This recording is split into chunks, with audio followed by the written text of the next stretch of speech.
All right, we are live. We are live. I just posted the link. Agent Smith, if you want to come on. We have a lot of good topics to cover tonight. I'm going to go over a little bit of the Montana Megaliths, as well as, of course, these are the mystery Saskatchewan rocks of Cypress Hill Interprovincial Park of Alberta, Saskatchewan. There's several megalithic sites there. That's polygonal in Russia, but here we have some of the petroglyphs of writing on stone badlands in Alberta that I've been at and that I'm going to be going back to sometime, hopefully in the mid to end part of September. Right here we have one of the stone man giant from Giant's Playground in Montana, just south of the border of me up here in Alberta. And there's more petroglyphs. The giant bird at Writing on Stone Provincial Park UNESCO site. And here's more of the petroglyphs there.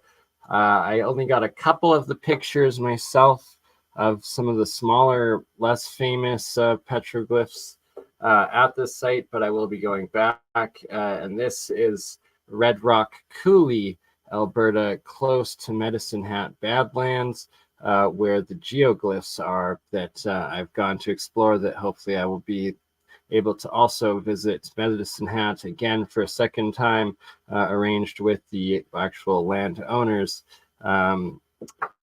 But to further explore the terraces and the geoglyphs there. This is another megalith in Montana. Oh, glitching out. Of Giant's Playground. Some of the pyramidal mountains in Montana and southern Alberta, throughout the Badlands, more writing on stone. And this one in Giant's Playground, what looks like the geopolymer polygonal wall megalith style building. But yes, that's one half. The other half is going to be free energy and ways to do it. Hydroelectric, build your own. Solar, build your own. As well as the super efficient engineering electrical free energy designs of like Mike Faraday Research, Gerald WPG Enlighten for Truth, Jeremiah, and the Real Science Crew Year of the Coil series will be doing an episode tomorrow. Maybe Tim Ventura probably pop in as well. And if you haven't seen Jeremy Reese's Alien Scientists stream earlier tonight, that I was able to be a part of, re-premiering the end 20 minutes that I participated in it as a new video tomorrow before the live that we do. St. Paul, John Pennell, I have not. Oops. Sorry, reading comments at the same time while trying to share something. There we go. Here we go. But John Levi's latest video titled Free Energy, where he covers the hydroelectric. I brought this up earlier today at the end of that video. And just to replay it for everybody, it's pretty spectacular information right here. And awesome, Logan. Still working on the terraces below that. Leads right in Bison Range, Montana. That's epic that you are getting that, my friend. Right? Did I show one of your pictures there? Was that what it did I include in that mountain one? Gotta get a little more organized, but was that sent in by you, Logan, or is that one of Julie Ryder's photos? Just a giant collection. Then we have the Medicine Hat Badlands Guardians. Oh, geez, looking at wrong pictures while talking with what I have up on the stream.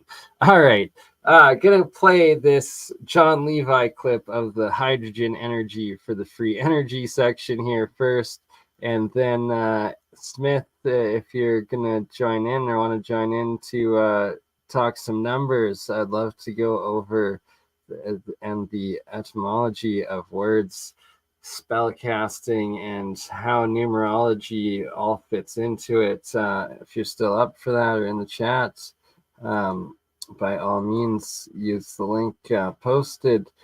And now let us hear this epic news that John Levi did last week. Plugging them into conventional utilities, you really haven't advanced. But how about water? How about if we could just run things off of water? How old is this technology? It seems like until I started researching things for myself, when I thought of hydrogen, I thought of a bomb. And here, this guy, Mike Copeland of Arrington Performance, worked for General Motors for 25 years.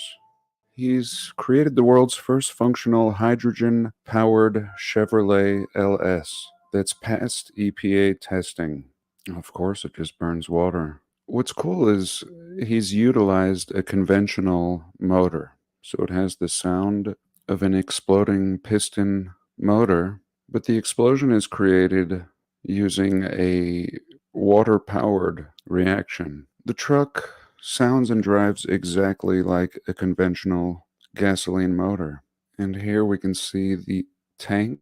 I mean, that's his gas tank. It has hydrogen, which are gases that came from water. And a lot of the antiquitech in the old world, even if producing a small current, could have made hydrogen. And hydrogen can now be distributed, light lamps, heat homes, and power vehicles.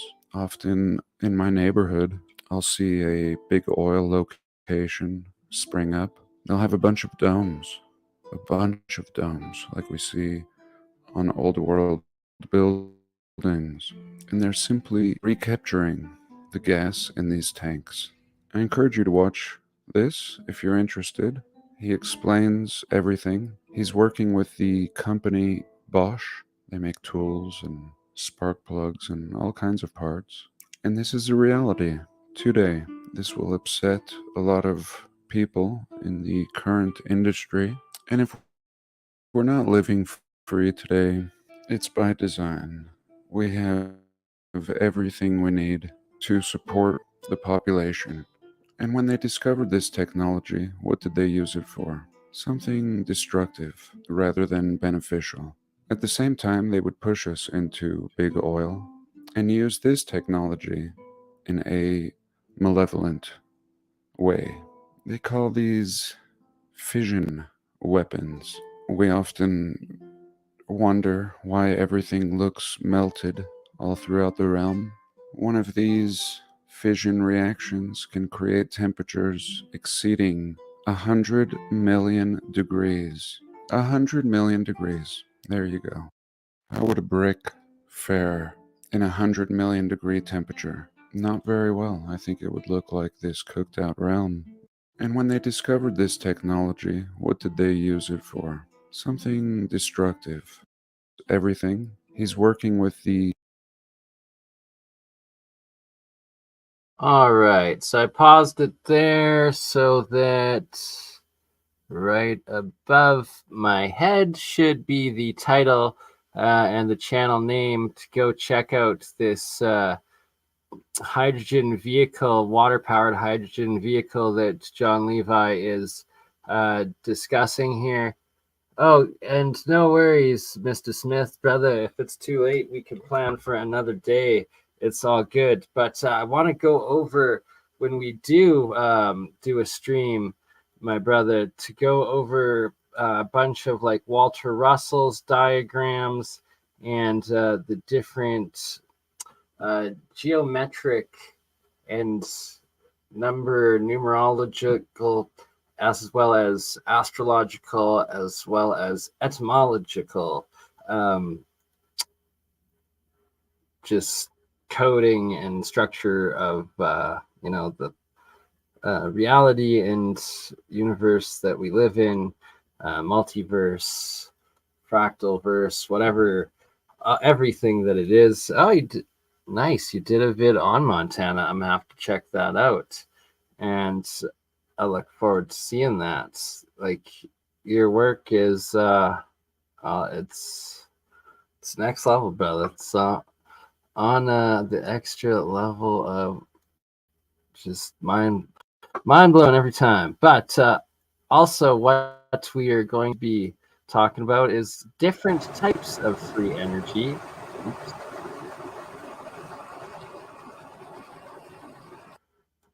And this one right here, excellent channel, I believe, out of China. Good morning, Baz Waz. All run by Symbols, right? Oh man, you break it down into multiple fractals. Like everything, there's just so many meanings hidden in plain sight. Really. Oops, we got the camera down. So this guy right here showing how to build just out of simple little creeks, irrigation, essential mini irrigation canals, agricultural canals on his property, and with little projects, a bit of cement, some rebar, and a couple AC generator motors, you're able to generate some electricity. And well, I'm gonna shut up and just let it play, because he's got at least 50, if not hundreds of these that he's built, and has videos of. It's just mind-blowing if you haven't seen this yet.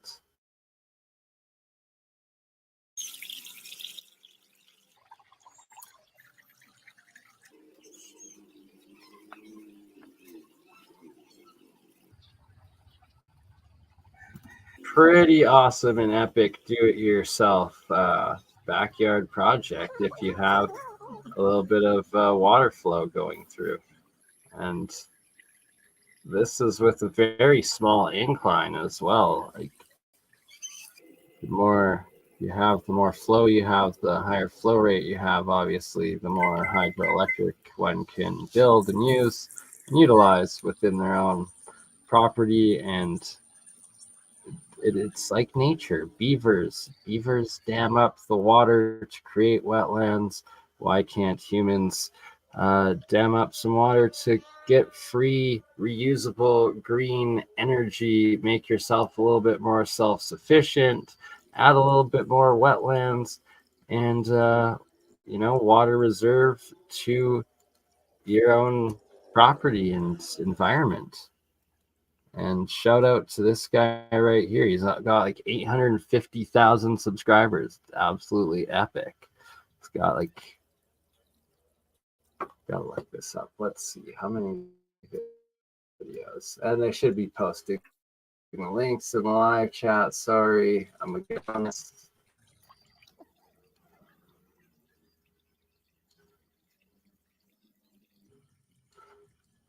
First out, shout out to John Levi and his free energy video that I played first, right there in the live chat. And now we have Construction General. That's right. This channel is called Construction General that you're watching, or that we're playing here. Building these do-it-yourself hydroelectric projects out of simple building materials. It's quite epic, really. I intend to try making one of these on my own family property out in BC. That thankfully most of the fires have been contained thanks to the rain.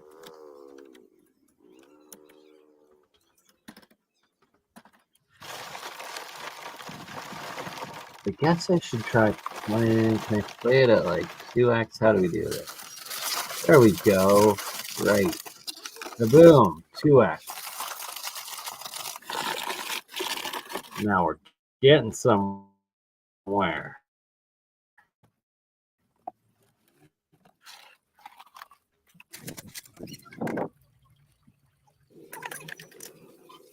I love it. Look at this man hustle and work. Cement dam. What is that, a meter?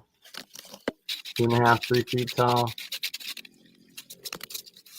Cementing the base and the walls to reinforce the waterproof. And once we I want to experiment this doing geopolymer slabs and geopolymer mixtures, and probably get exponential results of just durability and potential from it. That's what it's all about. And shout out to Construction General. Deserves every single one of his 865,000 subscribers. Epic work. And this most recent project video that he's released. Yeah, so this is just for little creeks, right? That practice makes perfect, right, Sherry? So he's done, I think, over 100 of them, at least.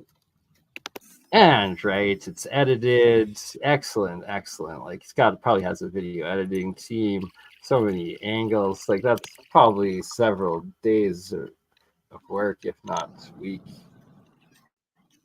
Just from each thing, the different cement, letting it dry, so forth. And then I'm also playing it on 2x as fast. So this guy's just hustling through karate speeds. Man is a legend.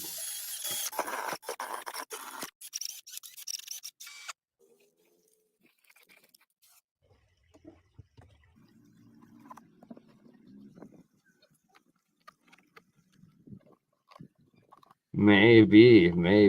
Hopefully not. No, I think this guy.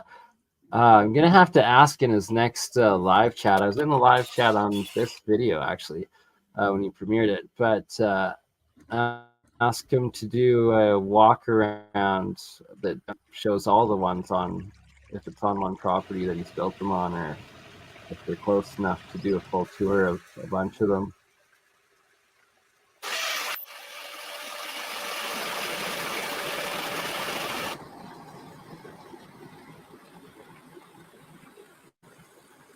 Right, so here just a small amount of LEDs that he's got going off them.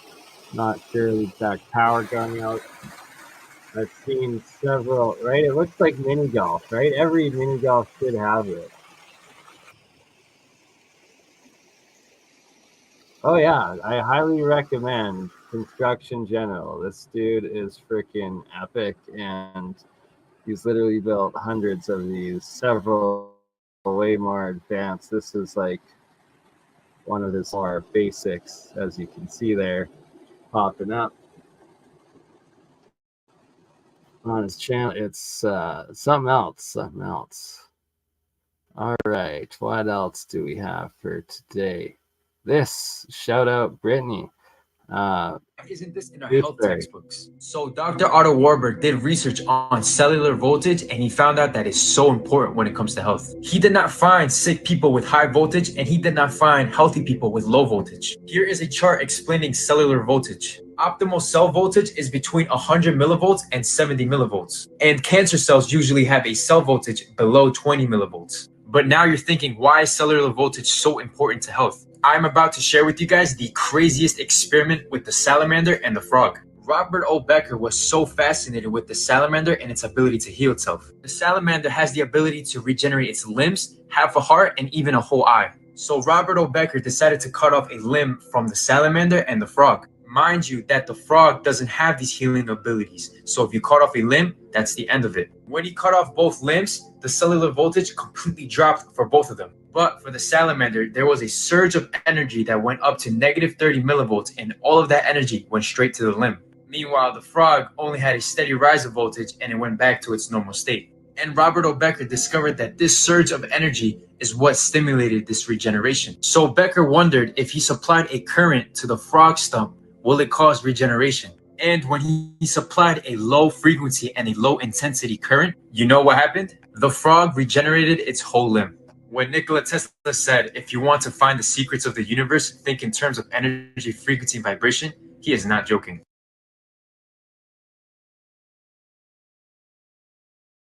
So shout out to Truth Fairy Brittany for finding that one on TikTok and reposting to YouTube.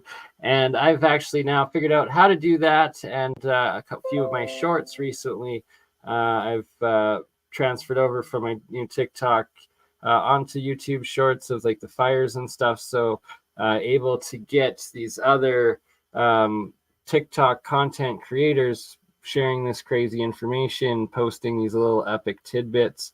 We're gonna Isn't replay this this in our health one more textbooks? time. So Dr. Otto Warburg did research on cellular voltage and he found out that it's so important when it comes to health. He did not find sick people with high voltage and he did not find healthy people with low voltage. Here is a chart explaining cellular voltage. Optimal cell voltage is between 100 millivolts and 70 millivolts. And cancer cells usually have a cell voltage below 20 millivolts. But now you're thinking, why is cellular voltage so important to health? I'm about to share with you guys the craziest experiment with the salamander and the frog. Robert O. Becker was so fascinated with the salamander and its ability to heal itself. The salamander has the ability to regenerate its limbs, half a heart, and even a whole eye. So Robert O. Becker decided to cut off a limb from the salamander and the frog. Mind you that the frog doesn't have these healing abilities, so if you cut off a limb, that's the end of it. When he cut off both limbs, the cellular voltage completely dropped for both of them. But for the salamander, there was a surge of energy that went up to negative 30 millivolts, and all of that energy went straight to the limb. Meanwhile, the frog only had a steady rise of voltage and it went back to its normal state. And Robert O. Becker discovered that this surge of energy is what stimulated this regeneration. So Becker wondered if he supplied a current to the frog stump, will it cause regeneration? And when he supplied a low frequency and a low intensity current, you know what happened? The frog regenerated its whole limb. When Nikola Tesla said, if you want to find the secrets of the universe, think in terms of energy, frequency, and vibration, he is not joking. All right, shout out Coach Red, I guess that said. Now, for the next part that I'm going to play here while I get myself a bit more organized for the final presentation that I will do, as I was expecting a little bit more of a panel when I posted the link at the start, and sadly it was a little bit too late for Agent Smith to join in tonight, understandably so. But we have Paranoid American, shout out Thomas, joining with us tomorrow night with The Real Science. We also have Jeremy Reese, alien scientist, Jeremiah Pop, exotic propulsion, aka Join the Technicians, as well as Mike is gonna most likely join in. Actually, probably all three mics. There's three epic different mics. We have Material Science Mike, or metamaterial science Mike, I should say. We have Mike Faraday Research, and then we also have, well, maybe Michael Boyd might pop in, or Mike from Space might pop in as well. There's just so many epic, or Mikey does, who knows? It's gonna be good. Also, Gerald, WPG Enlighten for Truth, and the main star shall be and is my man Thomas, Paranoid American, going to be teaching us, helping us with, well, Jeremy Reese, alien scientists, epic disclosure music video that we're trying to make and record. And if everything goes to plan, it's going to be a heck of a show tomorrow night that you don't want to miss. So for the next little bit, in preparation for that show, as Thomas sent me this and was like, you need to watch this mofo before we do the show, as it will help you out figuring out what we're doing in Oops, wrong one. I was trying to do this one maybe. No, I need to remove a couple. Here we go. And there we go. Shout out to Paranoid American, and that in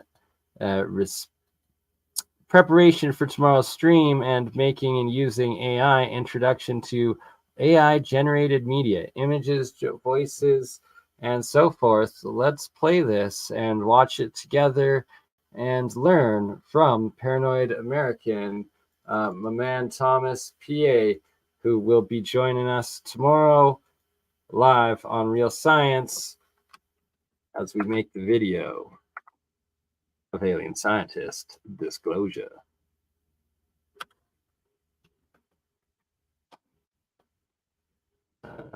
There we go. Sent it. Now it's in the live chat. Please do go follow and subscribe and hit the like to all of the power of AI. The battle for tomorrow starts today. Welcome to Paranoid Programming.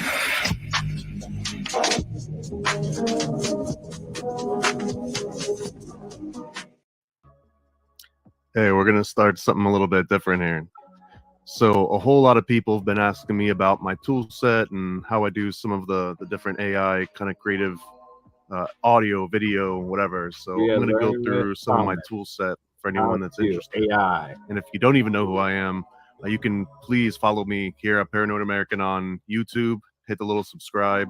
But I've basically been publishing conspiracy theory and occult research comic books since about 2012. I've got a whole little breakdown of everything I've kind of accomplished and a bunch of different artists I've worked with. So just take a look at the paranoidamerican.com website if you like what you see here and want to see, I guess, some more of it in action. And then if you want to know more about the man behind the Paranoid American, I've got my own little sort of resume up here, but you can see, I've worked at Disney for 10 years. I was in Air Force, also as a computer programmer. I've been jumping all over different industries for a while. So, and then even before that, I was doing professional music for Pause it for a moment and shout out to Thomas, Paranoid American, and that we share several parallel working past myself before getting into streaming. I've done a lot of graphic design with the silk screening and printing, owning my own printing, silk screening, as well as music production with a recording studio and past company and promotions company events, doing shows, producing several albums, and that I actually need to get my old hard drives out and start publishing. So I've got about 1,000 different unreleased epic songs, as well as welcome Anthony Williams. Good day, sir. Good to have you, brother. And what I was rambling on about before playing this Paranoid American AI tooltips with Thomas is that we will be covering some more Searle effect, some of the Maui fire footage, and more into the hydrogen energy and electrolysis alchemy in part 2 of tonight's stream. A lot of different news, MTV, VH1, Cartoon Network. If you were listening to a lot of Cartoon Network in the early 2000s, 2005, 2006, me and Flying Lotus got a whole bunch of tracks put on all of their little interstitial bumps. So you go to bumpworthy.com, you can find Sound Scientist stuff. But anyways, this is all just a quick little rundown of, I've been doing comics, I've been doing programming, I've been doing music and video. I worked with a lot of different artists. Here's some backstage thing from a Hard Rock Live at Orlando from 2006. This is kind of like as I got out of the music industry.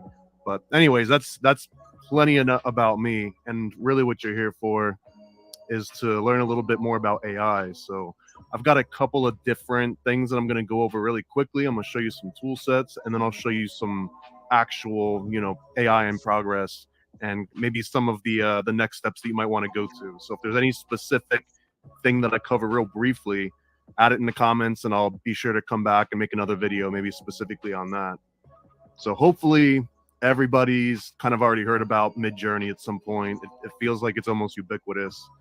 If you just go to midjourney.com and look at the showcase and recent, one quick little thing is that you can click on any of these images that comes up. So let's say you really like this one. You can just, of course, it's going to be a little bit slow, but you can click on these guys if you're logged in, and on this little 3 dots, there'll be like a copy, and you can select copy all and then the prompt, and it'll show you exactly what the person typed in and get this exact image out of Midjourney. You can even get the exact seed if you want to rebuild the exact same image. But anyways, I'm hoping that you probably already know about Midjourney. If you've ever used Midjourney and you type a certain phrase in, sometimes if it gets violent or if it gets risque or political, you get a big frowny message that says, you know, you're not allowed to type that in. So eventually you're going to want to grow out of Midjourney. And I really do recommend this website, Mage.space. It was kind of what got me started branching out for Midjourney and looking at way more options. So like right now, if I go in, I'm just logged in as like an anonymous account. I don't even have an account signed up here. I'm in an anonymous browser, and you can see that there's all these different models that you can pick from. And some of them range from realistic to like collage style to art style. The only one that's really accessible without logging in and creating a free account is this SDXL, which stands for Stable Diffusion XL, which we'll get into later. But basically, this is more than enough to get you kind of started. So an example is something that you definitely couldn't type in the Midjourney, but isn't necessarily horrible. I could say Abraham Lincoln body slamming Greta Thunberg. So that would probably get you some kind of a warning in Midjourney that says, you know, sensitive material, even though it's not, you know, it's silly. It's not like some crazy hate speech thing, but that's what it'll get flagged as. So this is going to just be using the regular SDXL free model, and it'll generate a single image. And once you go into this advanced, you can, it's going to make me log in, but in the advanced menu, you can select all sorts of different options, sizes, seeds. And I'm going to get way into more of that in a second here. So I'll let that keep cooking. We'll come back to it. Oh, actually, here it is. So he's not exactly body slamming her yet, but that's where it takes a little bit of the prompting. So these are the 2 main ones that I recommend. If you're brand new and you just want to kind of dabble, definitely sign up for Midjourney. I think it's like $10, $15 for like a full month. And I would just do that and use up all the credits and get used to it. And then MageSpace is completely free. You can keep generating on this one SDXL model.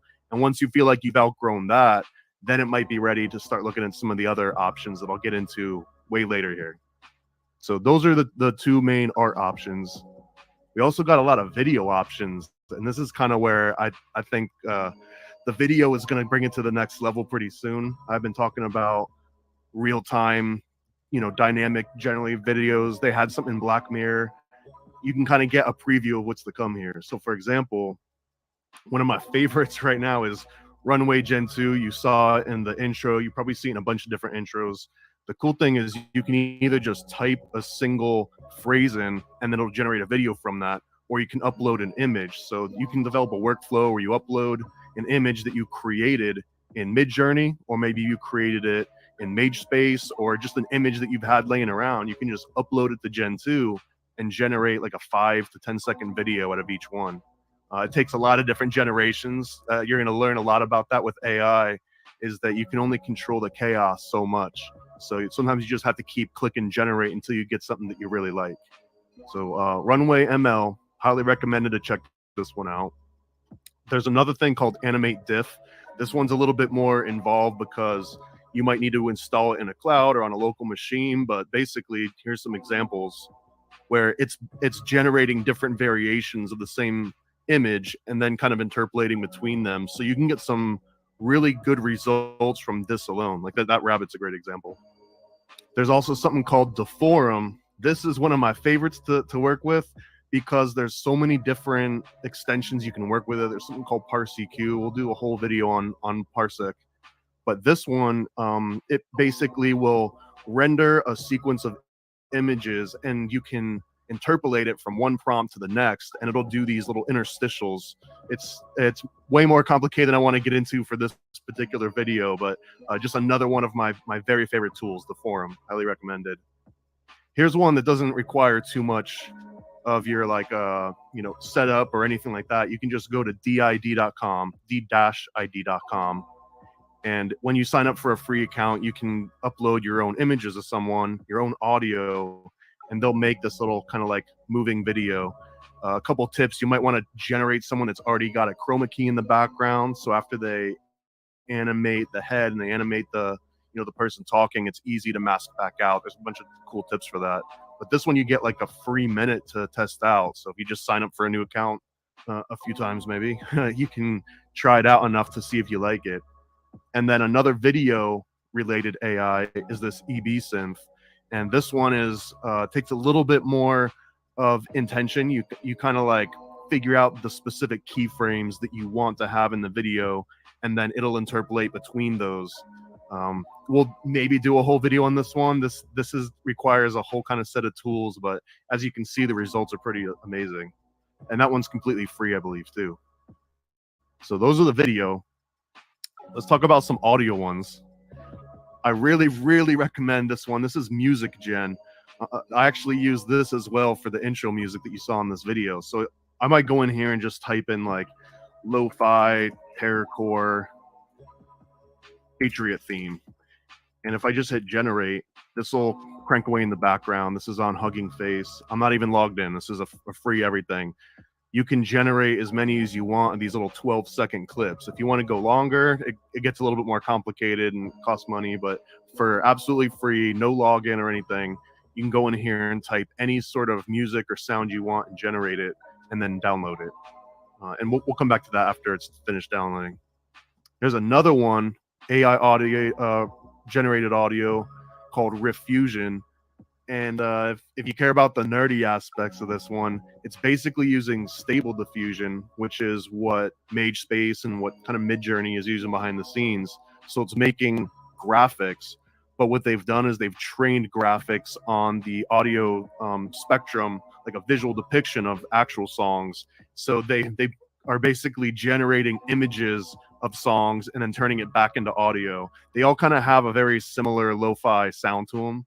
But again, completely free. You can type in anything you want. I'll do a Paranoid American theme. And then just by clicking on it, it'll start generated on the server and it'll play it back in here. I'm going to make sure it doesn't actually play there. UberDuck, this one's kind of fun if you've seen a video on this, but they kind of trained it specifically to do raps, and you can train it on your own voices. You can pick from their own versions of it. But if you've ever wondered how they're making like this Eminem rap or all these kind of like AI generated, a lot of them are either using UberDuck or training their own models. So if you want to play around with that, check UberDuck out. There's also Audio Gen. So just like Music Gen, this one kind of caters more towards music. So does Riff Fusion.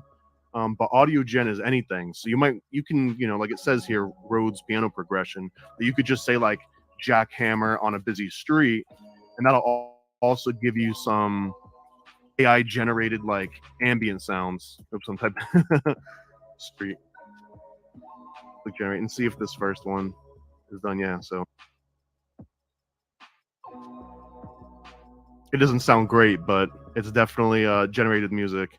Again, a lot of these you'll have to just sit here and just generate like maybe 10, 15, 20 times. And every once in a while, you'll kind of hit pay dirt. So you want to just kind of like save all of the ones that sound sort of good and then go back through them like later on. And sometimes you edit them together. It's a lot of curation. So you're not making the stuff, but you're curating the stuff. So that's Audio Gen does. Yeah, let's try this one. This will just be like noises outside. And yeah, it sounds like a jackhammer. Even if you can't hear it, just trust me, it sounds like a jackhammer. And then finally, 11 Labs. This is the one that I probably get asked about the most. This one, you can just go out and find any person talking, as long as there's not a lot of background noise, no music, no sound effects or anything. But if you can find a monologue, politicians work great. But anyone that's like doing a TED Talk, for example, you just make sure you get only them talking for at least I would, my opinion, like 15, 20, 30 seconds.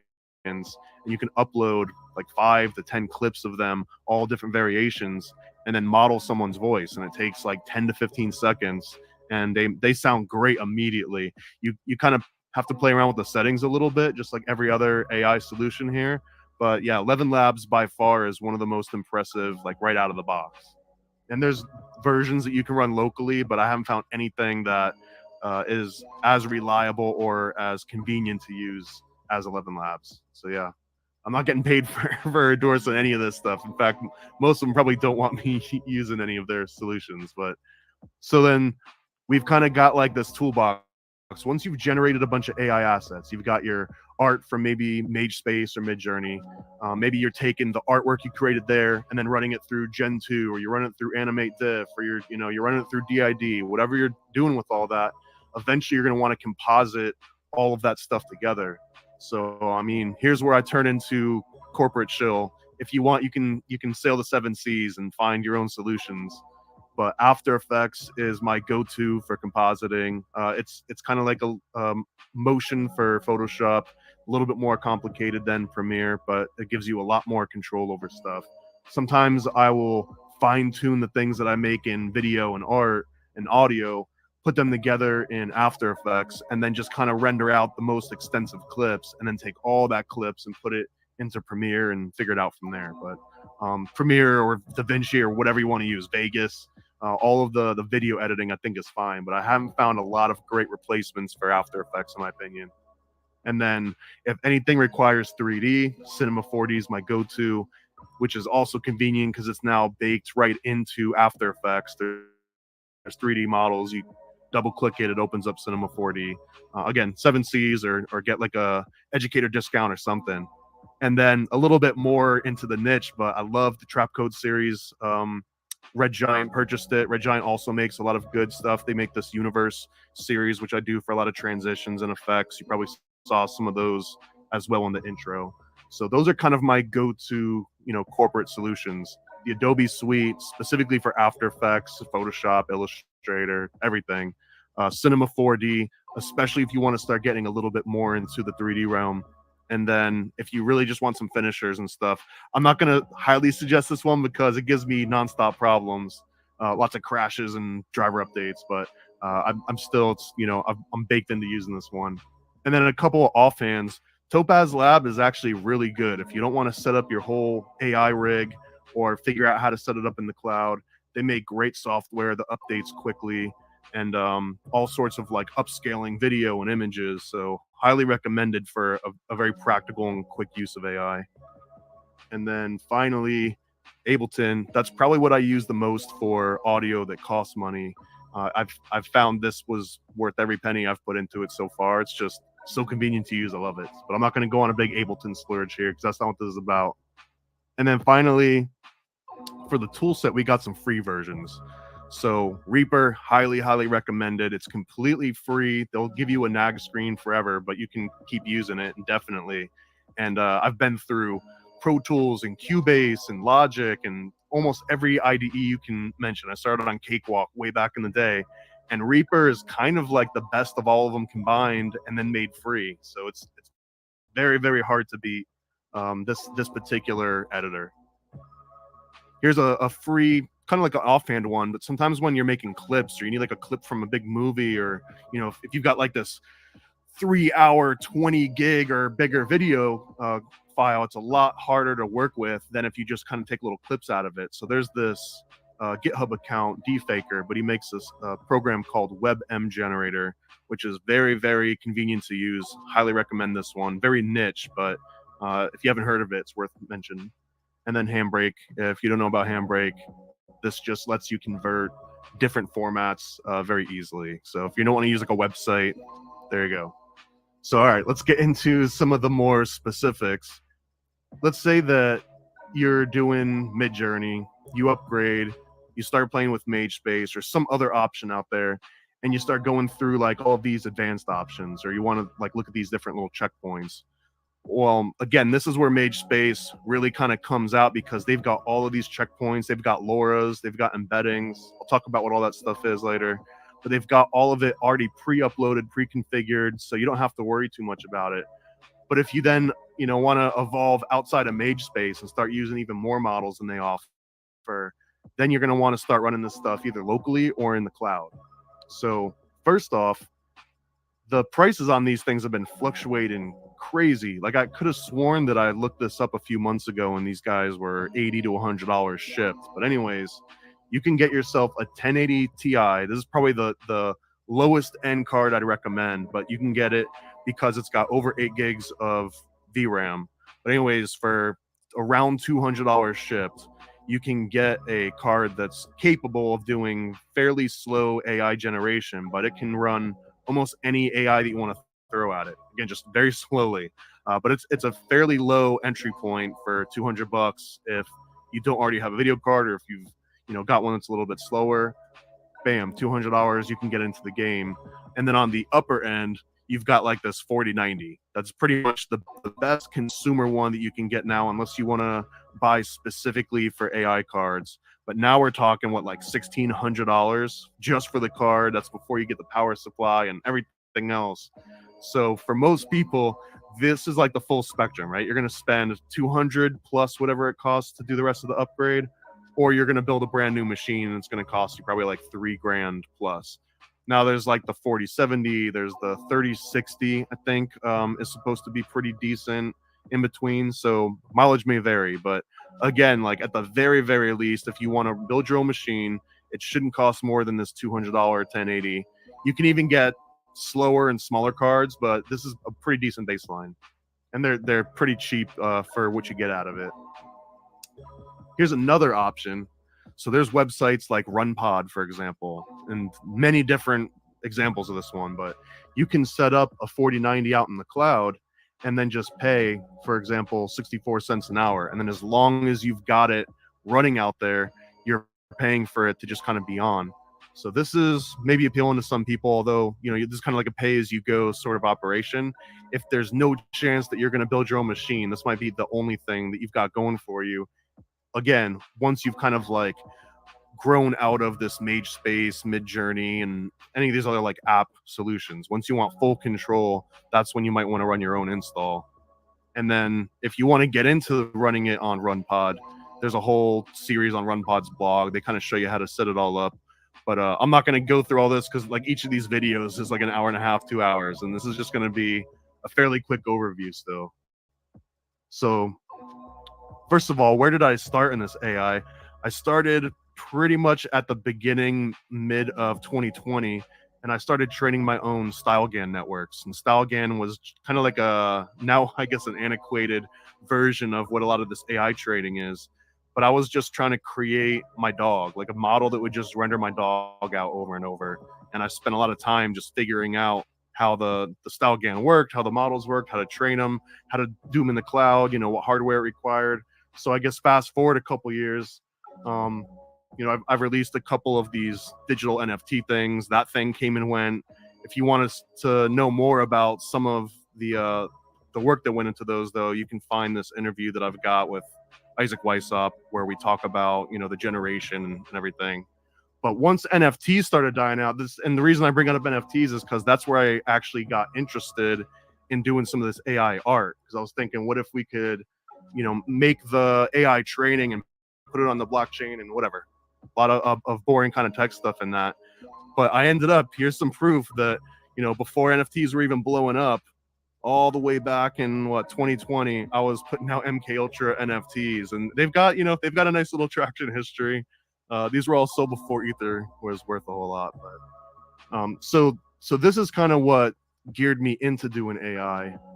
And then I've got a couple examples of like maybe some recent Midjourney projects that I was kind of working through. So this one here is from Midjourney 5. This is like one of the later ones. And the prompt is like a whole complicated system, but essentially it just reliably generates decent hands, and they're all kind of like got this patriotic, arcane, sort of like tarot card look to them.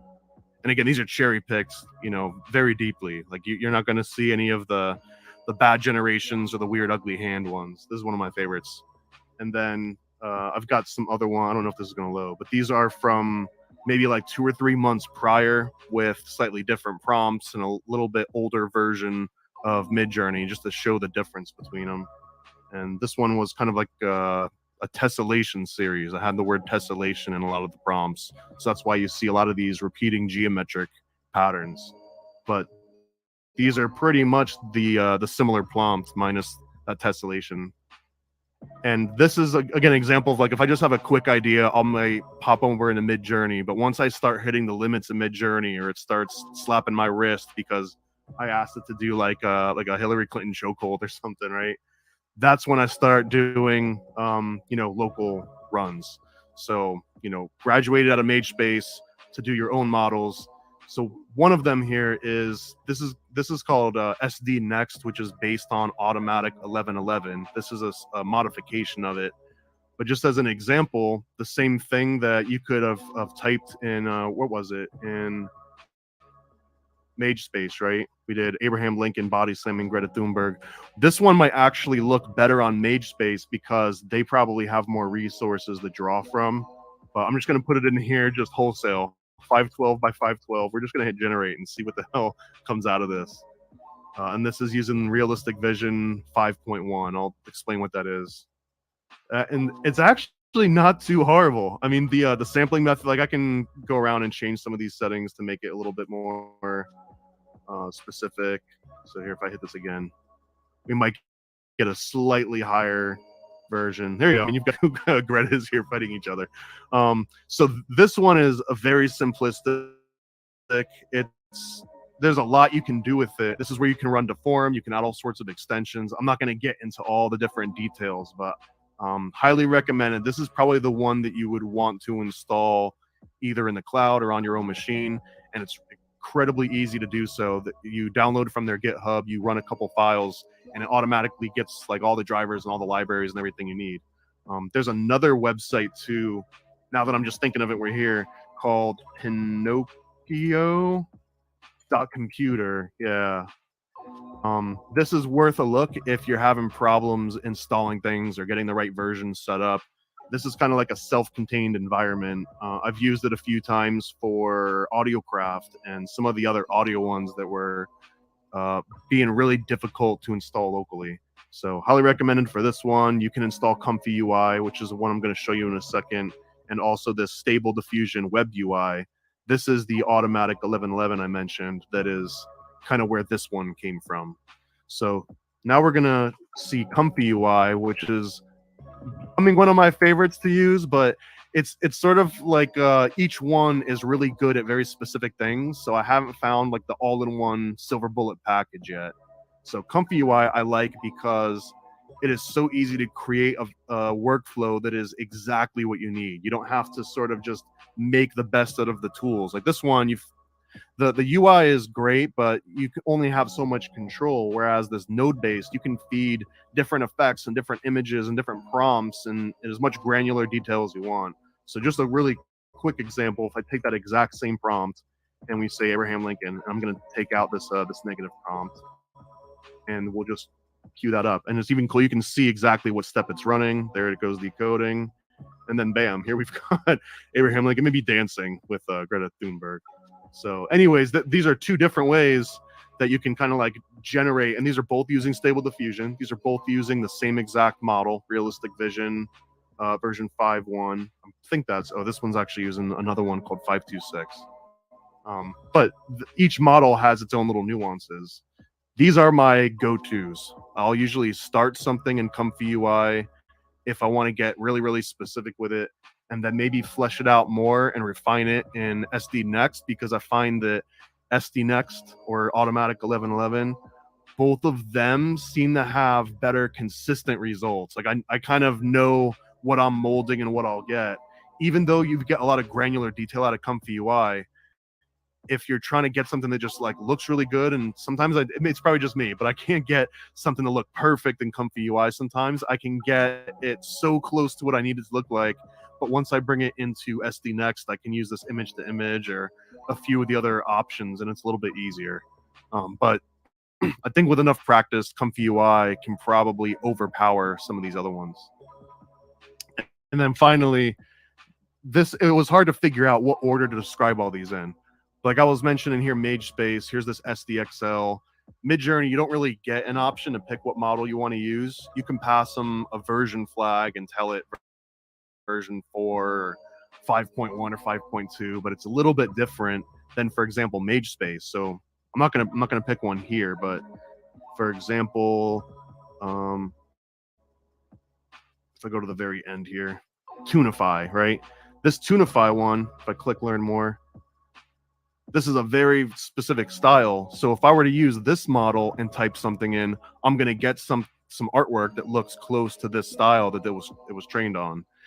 This one is a very niche version. This SDXL is generic. Like, it's great at doing a lot of different things. If you look through these, some do like movie scenes, some do raw photography, some do anime, some do Western animation where it doesn't have the Eastern kind of like anime look to it. Here's like a Pixar kind of style. So these are all different models if you know exactly what kind of aesthetic you're looking for.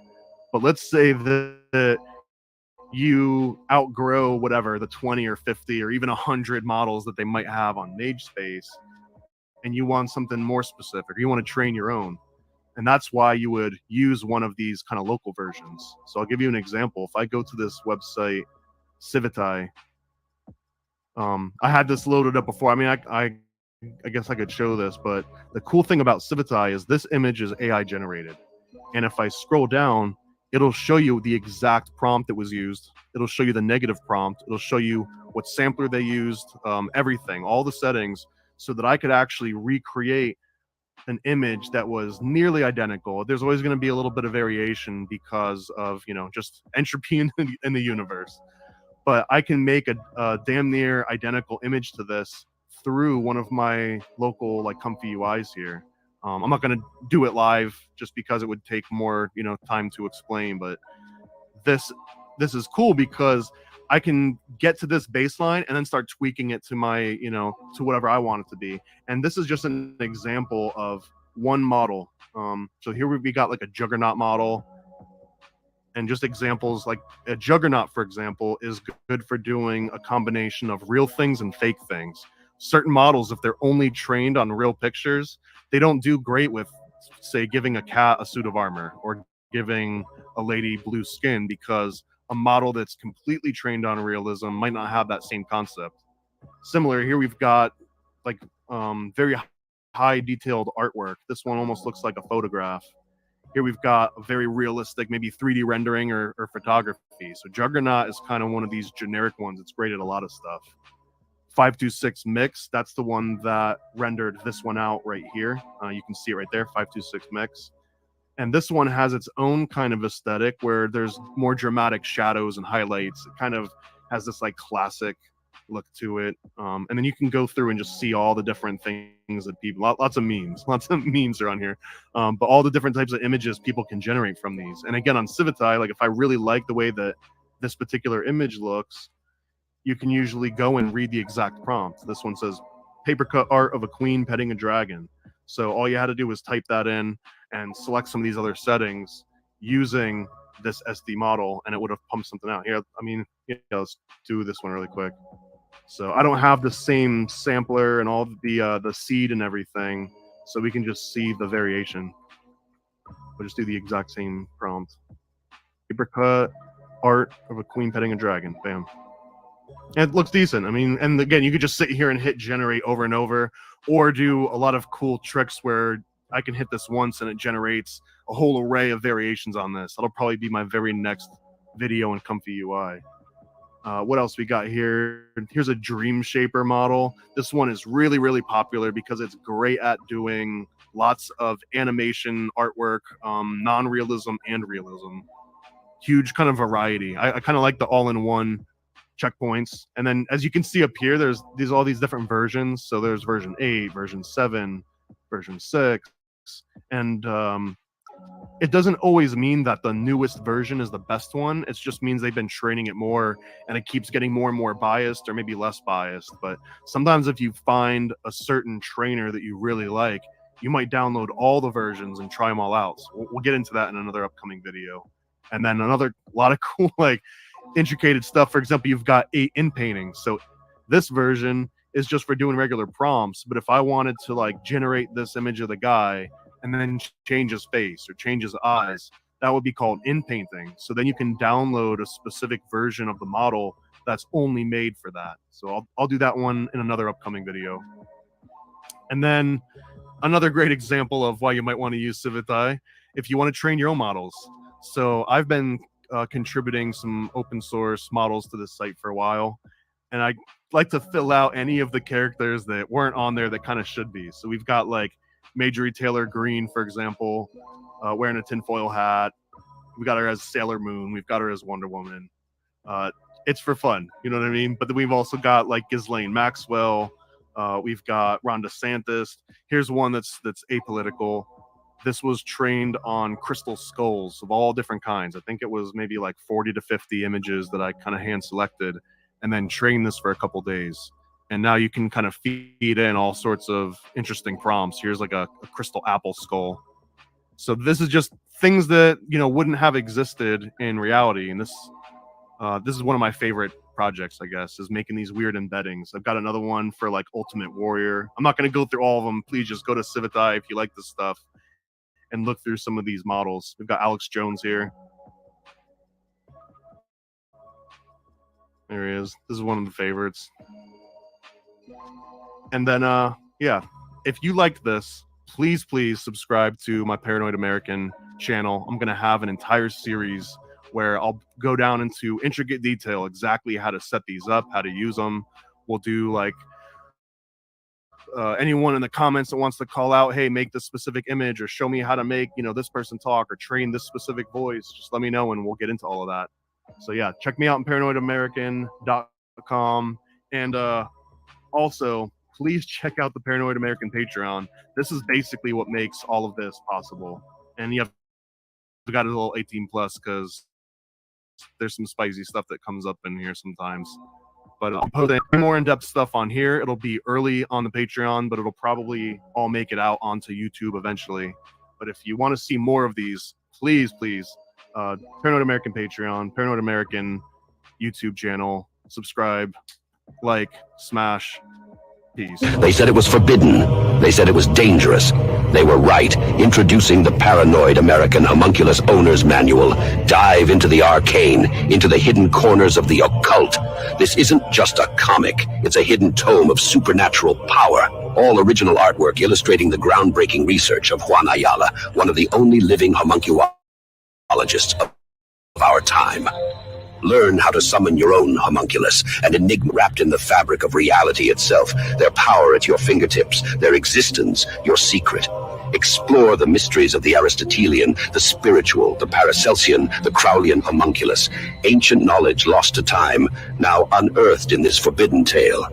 This comic book holds truths not meant for the light of day, knowledge that was buried, feared, and shunned. Are you ready to uncover the hidden, the Paranoid American Homunculus? All right, I'm gonna pause it there. Pretty much done. Excellent episode and educational lesson by Thomas there.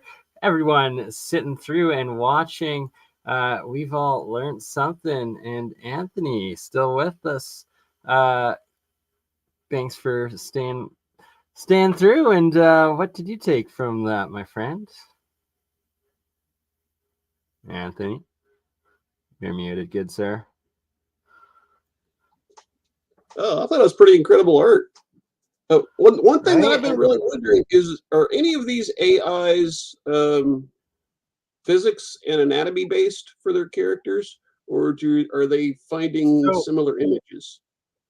Well, that's the thing, is that we started with Thomas, Paranoid American, that he's going to be coming back for our third installment.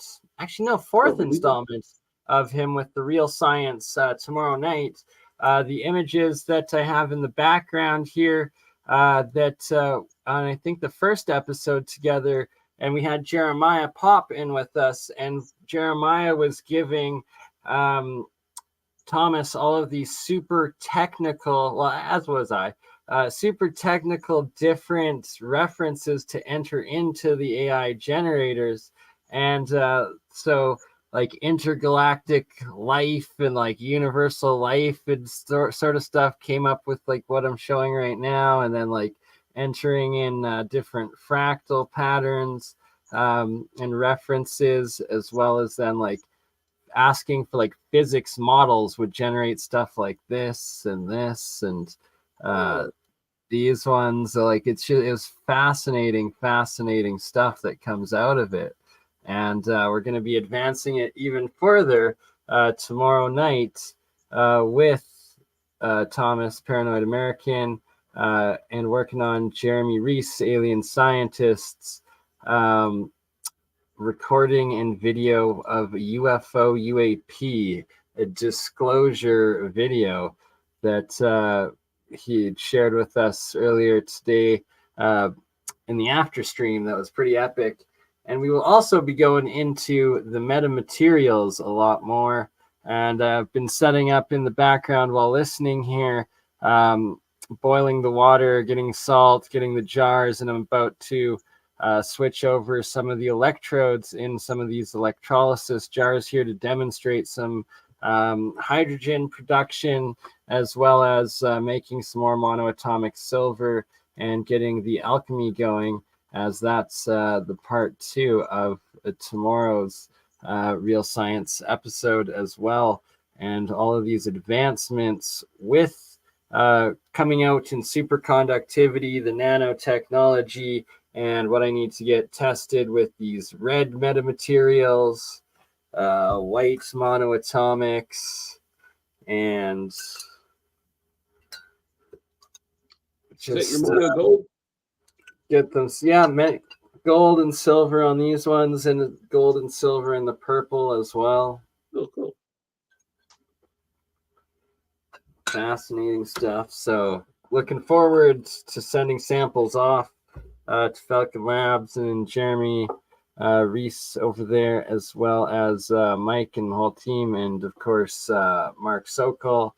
And hopefully they're able to make it on tomorrow night when we do the Real Science episode 44. It is going to be, and the second half also being the Megaliths and the geopolymer technology, taking that in with Bob Greenyer's work and that whole community, and into the next APEC coming up here in a week's time. Oh, we got Mike Does as well. And if anybody wants to hop on, once again, here is the link to join.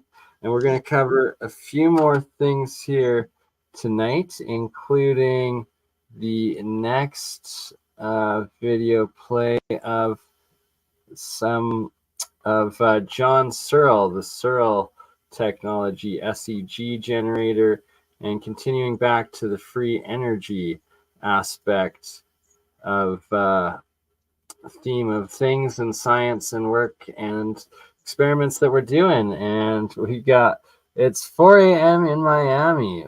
Is that where you are, Mike Does, in out of Florida, brother?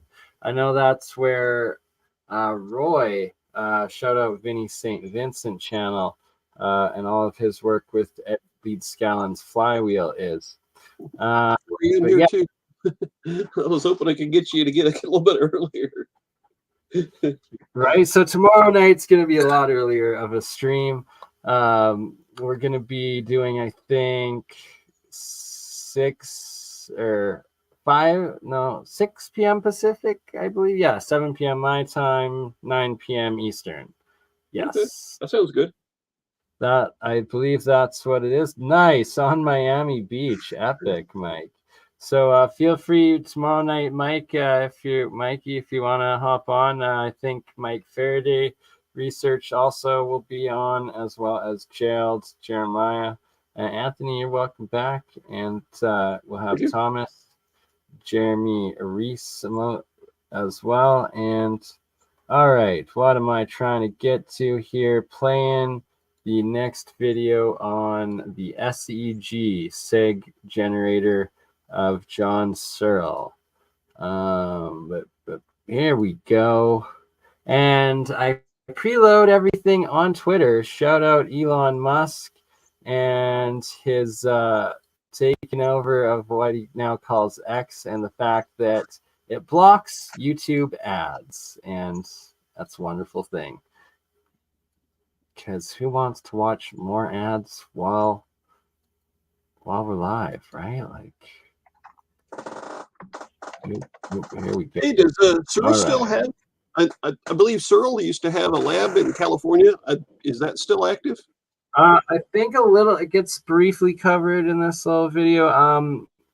Jason Verbelli was most associated with the Searle Society of America, and we've had him on APEC before, and I know he's pretty ticked since YouTube removed both of his channels about a year ago out of nowhere.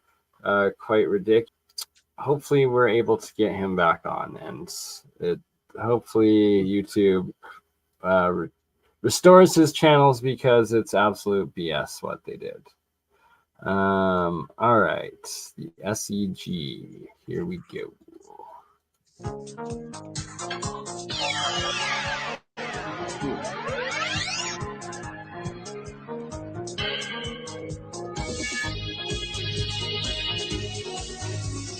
Thank you for joining us on Golden Age Technology.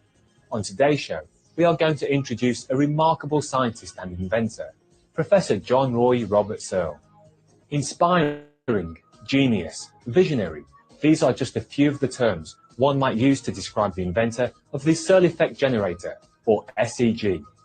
Professor Searle, whose incredible contributions to the advancement of energy technology have remained largely unknown to the world until now, may very well be recognized and thanked in the future for revolutionizing all forms of travel and solving the Earth's energy needs. Professor Searle was born on May 2nd, 1932 in Wantage, England. It was at the age of 4.5 that John Searle began to have unusual dreams, which occurred in pairs. The dreams came twice a year for 6 years and passed on detailed instructions for building an energy generator to the receptive young mind.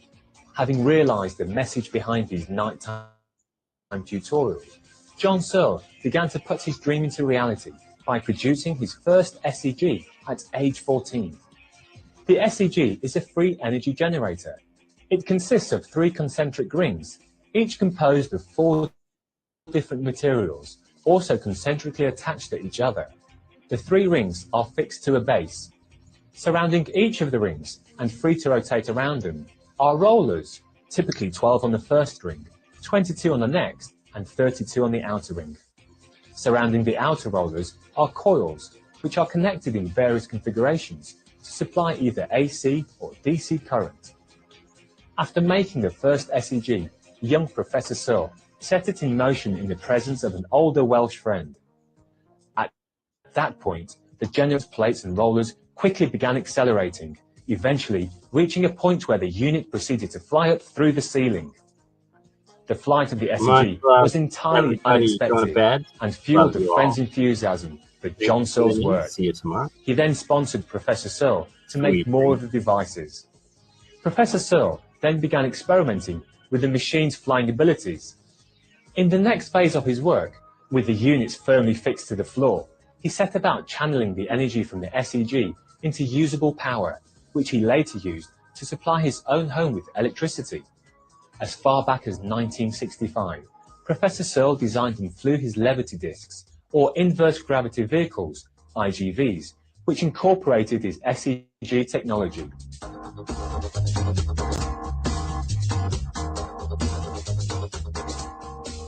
Anything that runs electrically can be driven by an SEG with no resulting pollution and requiring no fuel. If his marvelous technology is perfected and adopted by all, Professor Searle's gift to the world would mean cleaner skies and waterways, the abundant regrowth of nature, and improved health, as the toxic emissions from current energy sources would end. Other benefits would include faster, more efficient air travel, safer and more accessible space travel, and affordable, clean, sustainable energy for all citizens of the world.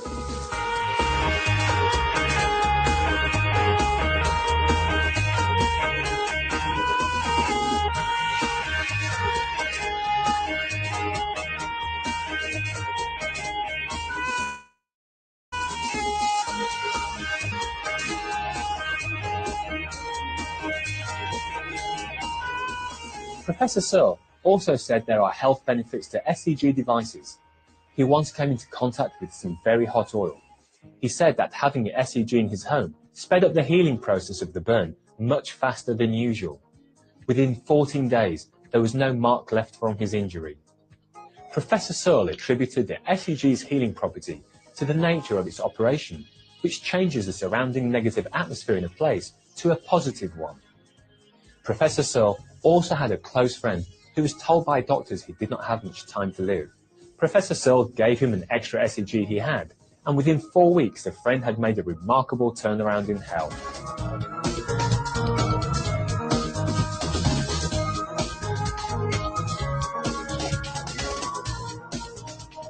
After these brief messages, we'll return with more about Professor John Searle and his work. Please stay tuned to Supreme Master Television. You're watching Golden Age Technology.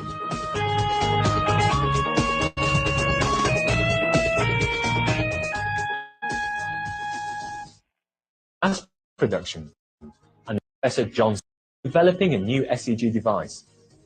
Given that SCGs are currently not in production and the machines are still in the testing phase, the SCG has been projected by Professor Searle to cost approximately $32,000 US. However, this is the only investment involved. To actually operate the machine, there are no further associated costs.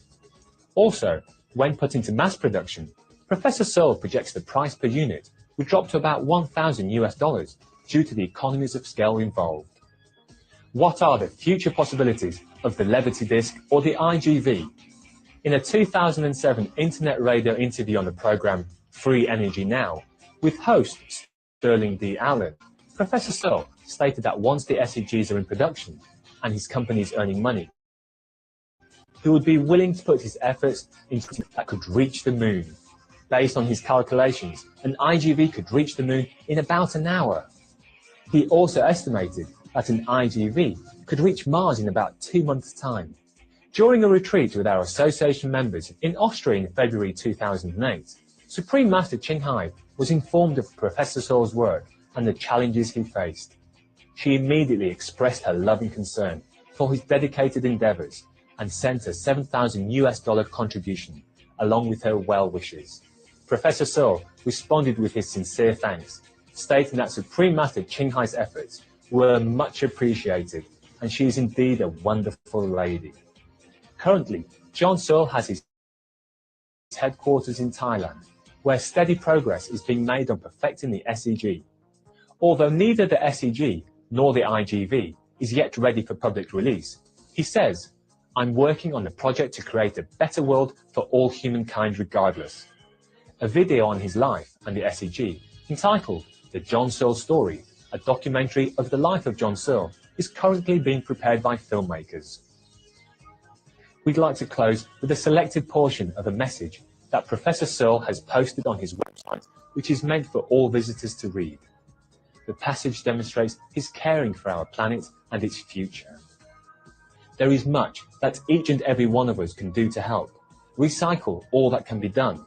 Do not throw our rubbish on the ground, or in rivers or the sea.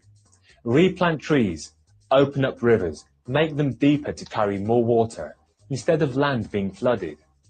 Do not expect that the SCG will solve all the world problems.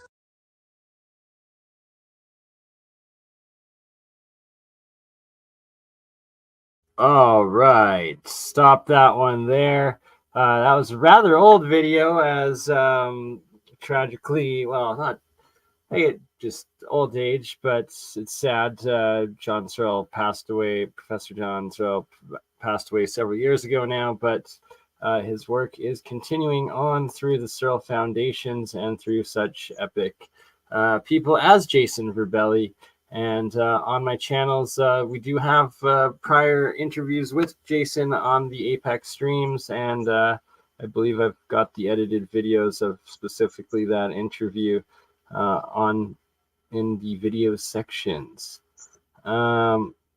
Okay, one last, there are a couple more last thing. Try to keep it around 2 hours tonight, and I got to finish setting up the electrolysis so that we have a live demo by the time we're done here.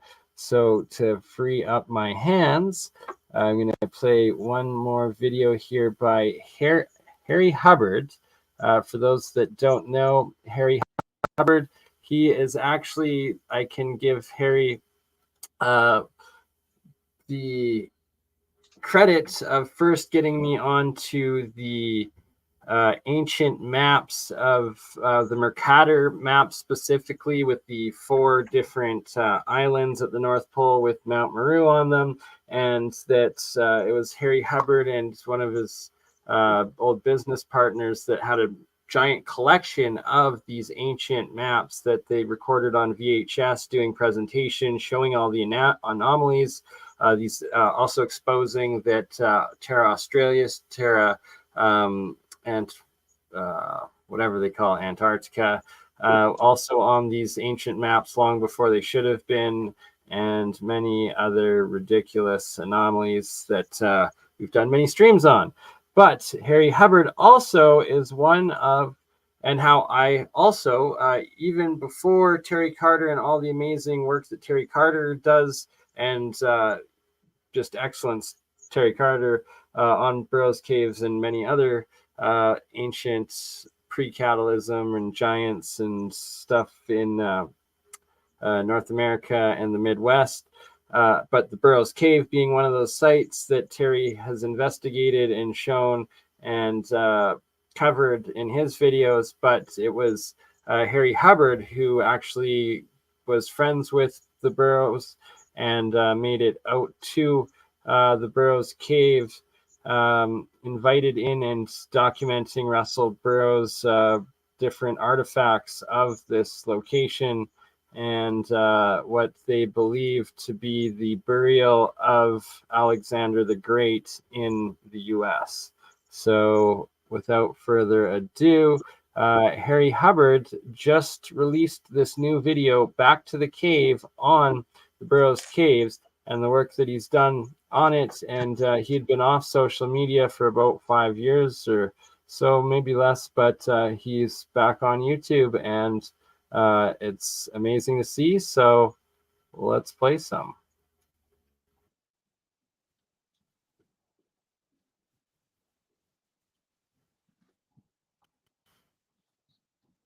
Russell Burroughs recording.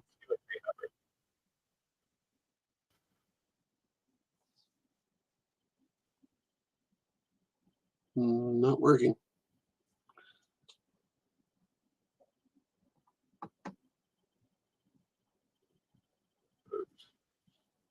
Nothing here. Let me know how the sound is.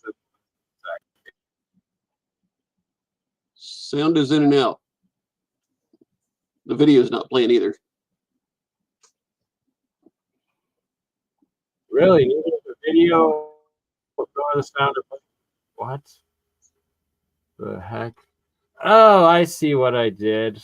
I got it on 2 screens and put it on the wrong one. Here we go. That's why it wasn't working. Oh, full background. And I began to should be much better. remove some of the artifacts, especially since I knew that eventually a coal company was going to be doing some core sampling in that area. And at that time, too, I didn't know just how extensive this thing was. There are 5 caves in the system. They are on a bluff or in bluffs, which run in the north-south direction.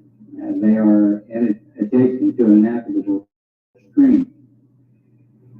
And they are mainly filled with the loose material. Of course, it's not loose now, but it's obviously been washed down. I strongly suspect that this is as a result of a huge earthquake they had here. Well, I think it was 1811 when the major rivers and such flowed backwards for a period of time. And several lakes, as a matter of fact, were formed at that period by that. So the majority of the artifacts that I have found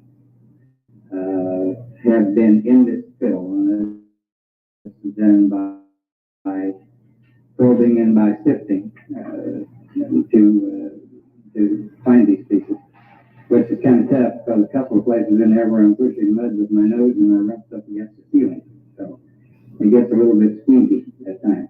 and I hope it calls. I'm definitely afraid of caves. Why I have a nerve to crawl in this thing, I don't know. I think I put my gasket somewhere. But the pill. Okay, so I just quickly paused it to give some reference that this is Russell Burroughs before he passed. The recording that Harry Hubbard made with Russell Burroughs, the discoverer of the Burroughs Caves, and what Harry Hubbard has claimed for 30 years to be and put forward the evidence of it being the North American burial ground or burial chambers and artifacts of Alexander the Great, and that it was in Illinois that the Burrow Cave is found. So just a little reference there, and we will continue on. So it seems to me, and I've determined this by probing, it seems to me to range in depth of 3 feet to 9 feet in depth. And that is down to the cave floor. And I determined this by fastening together several screw-type rods and pushing them into the ground or into the fill until I reach the bottom, the bedrock or the floor of the cave. Then I can determine about how deep it is. There are also several grottos or shelves cut into the sandstone walls of these caves, and upon which I have found several of these artifacts. Now, my method is the simple one. Each of these caves has been mapped as far as I have been into it, and as I progress into it, then I map it. I take exact measurements as to where each artifact is found, with the exception, of course, of the ones in the fill, because they obviously have been just washed into there and they're away from their original position. So, you know, if I did this, I would spend all of my time doing that and nothing else. The larger pieces down at the floor that probably are too big, such as that big black head that's out at the museum now, I know that was not moved, or most likely was not moved by this flooding. So I do map and locate these pieces, just in case some archaeologist one day wants to decide, well, maybe we better take a look at that. But then that brings us back to that point. I don't know what will happen there. The people who own the property have given me permission to explore these caves, remove any of these artifacts that I wish to do with them as I please. However, they do not want archaeologists, geologists, anthropologists, paleontologists, or anyone else in there digging holes. That's exactly the way they told me. They said, if this happens, we will promptly dynamite the thing shut, and that will be the end of it. And knowing these people, and I've gotten to know them very well, 2 years have been working this, they would do it. And I don't know if they would really wait till I got out or not. So I'm not going to antagonize them. I'm going to go along with them for a while anyway. And I've kind of gotten away from my notes here. That's usually the way I do this. As I said before, obviously the location of this can't be revealed at this time for some of the reasons I just mentioned. And also the fact that there are collectors out there who would do anything, and I mean anything, to obtain a piece of this material. I've had them already try to follow me. I've taken them into the woods and probably lost them. They may still be there, I don't know. But I've had a couple of guys follow me and taking them back into these woods, and they're very thick and up and down and around, and you can't see where you are, and I've left them there. I guess they made it, I don't know. But I would have preferred to have seen this site properly explored. Because I know that there are just too many things like this that are destroyed. But on the other hand, if I didn't do it, most likely these artifacts would have been destroyed with the core sampling and the subsequent work going on there, the heavy equipment and such coming in. I know some of these caves probably would have collapsed. Or something that might have even been worse than that, the people who are doing the work would probably have found them. And then instead of keeping these things together, they probably would have wound up all over the country, and gosh knows what would have happened with then. Now, does anybody at this point have any questions they'd like to ask? Go at me. Yes, sir. What is your occupation? What is my occupation? Yes, I'm a woodworker. I'm a woodworker. Yeah. A woodworker. And that is, as you discover this artifact,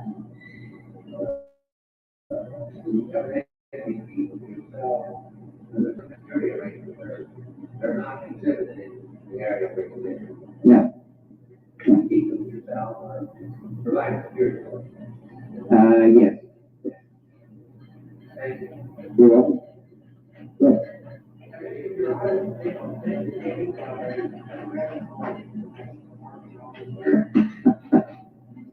No, they have not. I gave up on those fellows with the decision by the guy who had not even seen these artifacts, that they were made by a cult. I suspect he was talking of the Golden Circle, which was a cult of witches back that period of time.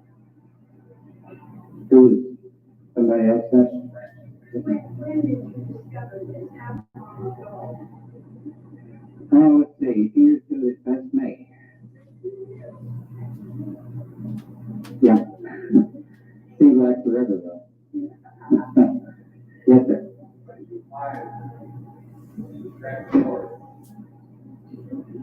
Well, I found Jack, actually, and I didn't find Jack, nor did he find me. Another person who was involved in this, to a degree, had Mr. Ward over to take a look at some of these articles. And this person called me and suggested that I come over as he was coming over. That was, what? Yeah, a little less than a year ago. Yes, ma'am. I'm sorry, now I didn't hear. Yeah, I kind of got roped into that one. Yeah. Anybody else? Did you find these things by accident when you went into the state? Or did you have an idea there might be something that they put in the case? Well, that's a good question. Now, I'd like to say that through research, study, that I knew that these things were there. However, I wouldn't be exactly truthful if I did that. I found them quite by accident. I was looking for one thing, found another. The first of these caves I found, I stepped on a stone, which was cut and balanced over a hole or an entry into a smaller cave, which kicked with me, and in I went. And my heart got big as a watermelon. The adrenaline was flowing enough so that, the bottom of this was about 8 feet down. When I hit bottom, I promptly bounced back up and was hanging along with my elbows on puff, puff, puff. And then it dawned on me, hey, what is this? So I dropped on in and fell over around, and this is when I really began to explore. The other caves have been found under shelf, where they've been filled. One of them, the largest, was sealed with stones that were cut to fit much like a puzzle. I was almost 3 weeks getting that thing open. There was one key stone, which I finally located, and by removing it, then it was a simple matter of opening it, going on in. So yes, it was by accident. Sir? The one is, yes. There's only one. That's the one I fell into. The others are horizontal. The largest of them now I've penetrated so far to a depth of 110 feet, with probably a down degree of probably 7 or 8 degrees. So it's with the exception of the one, they're so far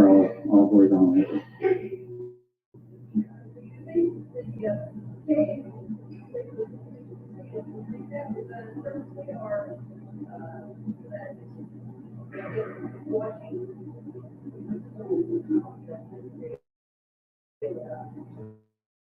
man, it was sealed purposely. Dumped it into the cave, which brings out a very interesting point. Why is it sealed? So obviously there's another opening to this cave somewhere. I've not been able to locate it yet, but eventually I will, I'm sure.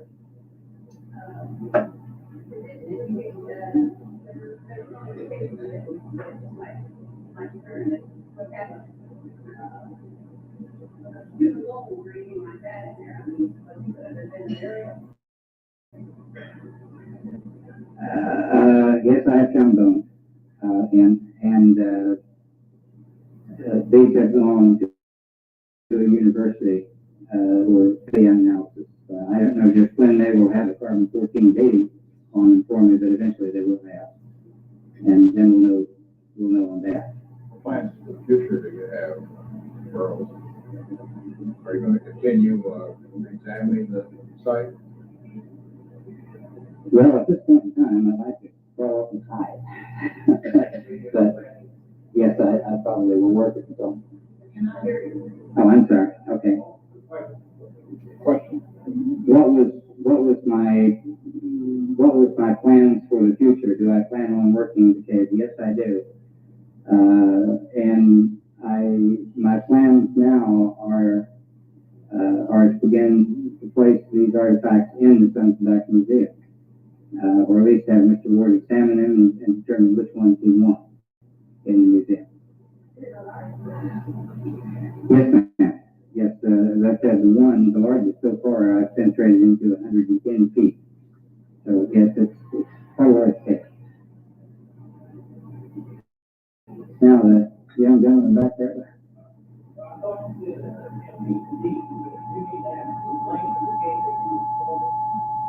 Yes, that's how far into the cave I have gone so far. That's not the vertical shaft. No, that's horizontal. Are the contents of the cave separated into categories? I mean, they put certain No, actually not. They're it's pretty much a hodgepodge of these things. I wish that caves in here, and I'm able to locate them. I hope they're not filled, because I would like to see for sure what's there without this, But as of yet, I've not really been able to reach the floor except in half a dozen places in these things. The material is very damp and dark and cold in there, and I don't like it. When you found it, were you out just mushrooming, or were you wandering in the woods? No, I was searching for a cave. Yes, but I was searching for what I believe to be an Aztec site in that area. So I meant when I said I was looking for one thing and found another. Are you a caver? Do you eventually go down to the cave? No, absolutely not. No, sir. No, I'm definitely afraid of caves. The only way I can get in these caves and function is just kind of forget where I'm at and go ahead and do what I got to do and get out.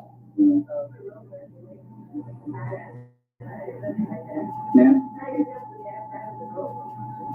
Well, I think if something happened, there'd be a vertical shaft pretty quick. I think I'd probably go straight up. These caves, the one fill is in the water level, or is the cave floor? No, they're not at water level. They're above. They're above water level. I've not been able to obtain the geological map as yet. I sent to them quite a while ago, which was giving me a determination on the height, the elevation of the area they're in. But no, they're not at water level, that I do know. At least they don't flood during winter time.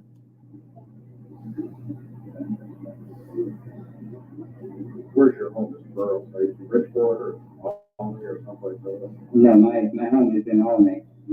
Originally, I'm from the East Coast. I kind of migrated.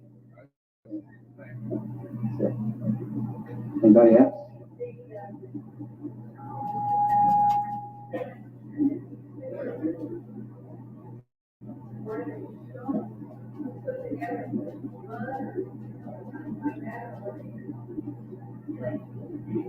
No, they were cut and fitted.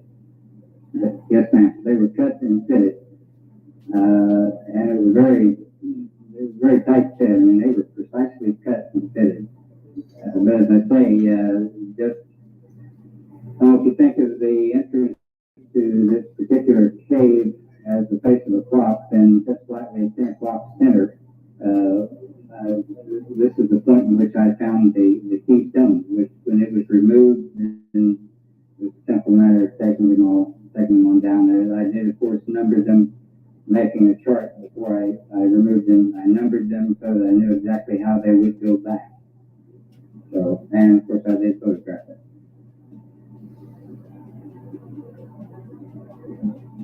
Anybody else?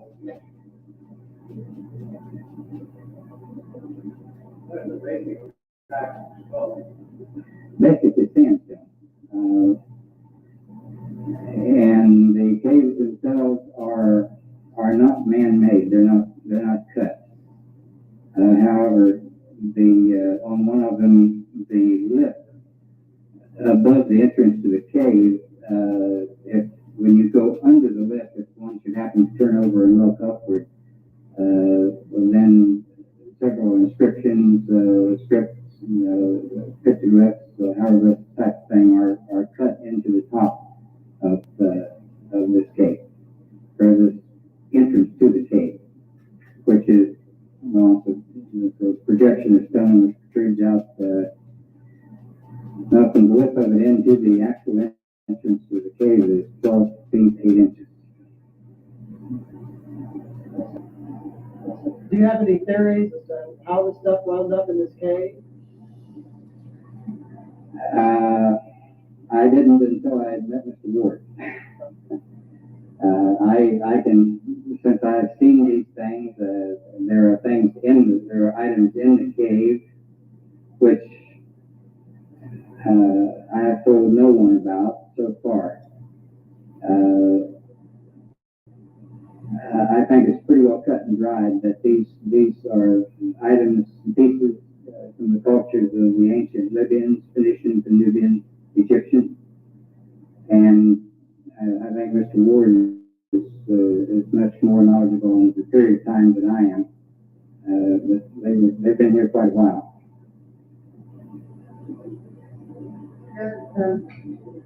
Was there any evidence of those two pieces of figures on the dog head, the figure seated and the two people with a gun that looks like a hand?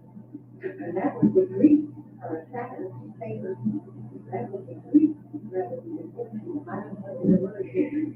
Coat down there. But there were not. Is there any evidence that they might have walked on the wall later?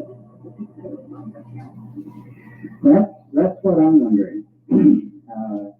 Especially in the way that some of them are broken, and in the positions that I have found some of them, they look as though they had been just kind of pushed out from the wall like this.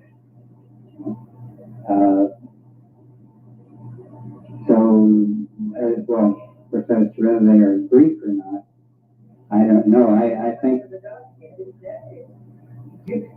that's Egyptian. That's the god Anon.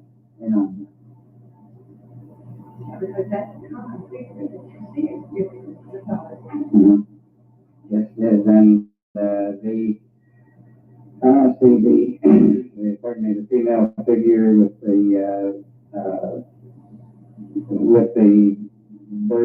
bird head, same thing. We see this quite often. However, I'm not an Egyptologist, so.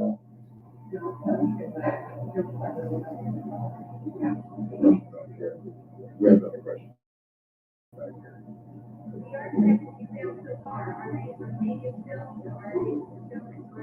here. Pardon me. No, they're not of the native stone. They're stone which I have never, they're material which I have never seen before. Never in my life have I seen material such as that.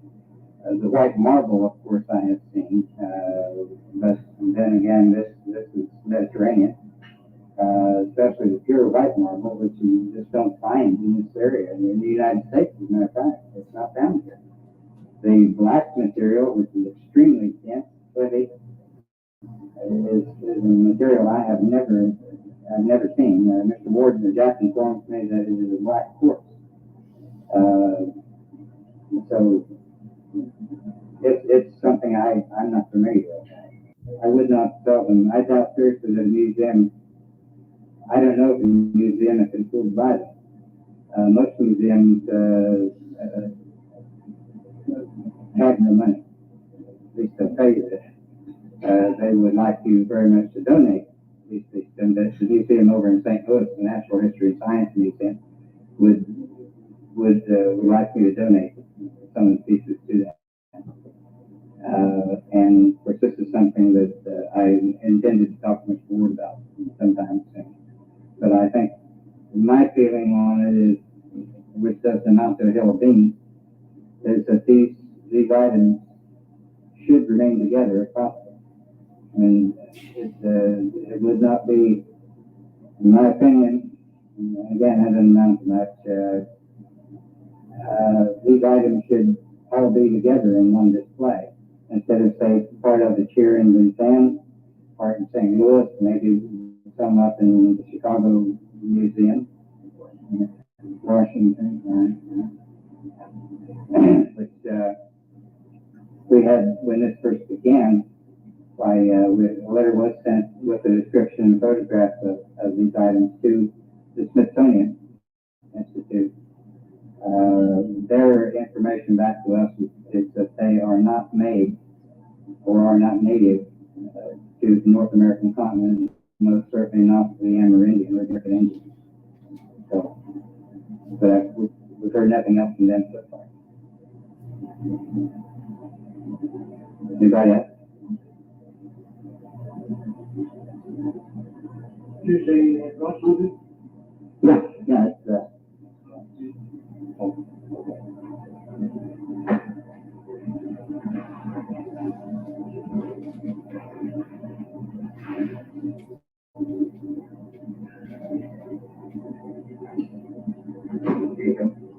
I brought it in a plain brown wrapper. Thank you. In my IGA grocery bag, so that I didn't have anything else to stick it in real quick. This is a plain piece of white marble, that thing here, and this is a Phoenician ship. Here are fish of some sort here around, and this seems to be a part of another ship here. You can see the animal head over here, and the oars. I have seen another ship which is much larger than this. It's got many more oars to it. It's a type of ship that the Phoenicians came over here with. We're certainly pleased to have this, certainly thankful for it, but this more or less pins it down to the area in which it comes. And I might add about what is over there on the table.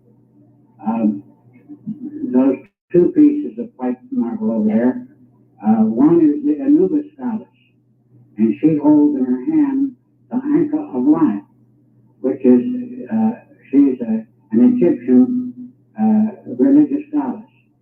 Then the other one, the one that looks like it's got a bird head, I don't know what the name of that goddess is, but she is with a satyr. And of course, you still see satyrs in Egyptian mythology. The one handheld stone has been deciphered, and the decipherment is there's 7 lines on that, and that has been deciphered, and one of those lines ties in to it says, Nubian chief metalman to heart. Now, the Nubian great chief metalman was Chief Ross, who came here in 726 BC. and is referred to on two gorgets that Albert Stephan found here that we have at the museum. So some of that is tied into that particular time. Now we don't know whether some of this was of a much later period or not. I doubt whether it would be earlier, but it would be probably later when, and we learn a little bit about their rituals and everything. This place, or the place where these were brought to, seemed to be a place for testimony. Now there's one head of the Sun King that is like the on one part. It says that this is to be a place, put in a place where great men come to testify. And then the next line right in underneath that says it must be in a place that had belonged to rodents, like a fox's den. Now that's on that one piece that was taken out. We have that at the museum. We have 3 pieces of black quartz out there that is extremely heavy. And we've had archaeologists and professors come from all over the United States now to look at these displays that we have here. They don't say anything about them except amazing, stupendous, startling, things like that. And I would imagine that they're going to leave it up to us to try to reconstruct some sort of a formation of what we think it is. We do know that these things were of Eastern Hemispherical origin, and that they're Egyptian script. That dial over there is just got Egyptian hieratic script all around it, and I haven't been able to read it too good. The little pendant is very, very Phoenician script. It's from many things, and likewise, I'm not so good on translating Phoenician, but enough ancient Libyan script there that can tell me a little bit about it, and I'll keep working at it. I'm awfully pleased to have Rasboros over here with us, and we hope that we may be the recipients of a lot more stuff to come. I'll bring you a truck load. Thank you.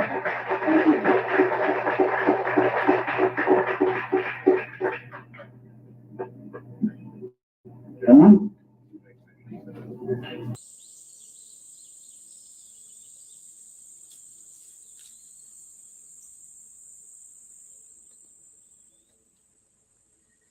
That's our old buddy Allahu Akbar. Well, that's a wrap. I think it's important to know how I got that recording. It was presented to me by June Elkin, Jack Ward's daughter, who was living in West Melbourne at the time when I lived in Melbourne or Palm Bay or Cocoa Beach, one or the other. And that it was presented on a cassette tape. Jack Ward had recorded it on a cassette tape, and they had it, and they gave it to me, and I transposed it maybe to DAT, and then from DAT to CD in like the early 2000s, 2004, 2005. So that's how it went. And I thought I'd lost the CD. I knew it was damaged, and I had preserved it from my fire in 08, and I thought it was gone forever. And about a month ago, 2 months ago, I was going through a tote of CDs and found it. And I'm like, oh, wow, let's see if it plays. And sure enough, it plays. Now, it's kind of grainy, but it's there. And that's how that works. And you're going to have to check out part 2. Part 2 is good, too.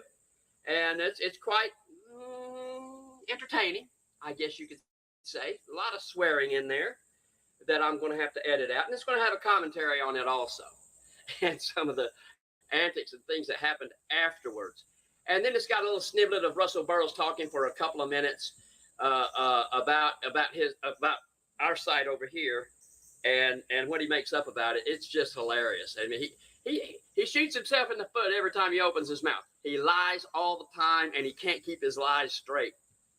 It's really funny. So at any rate, that's a wrap.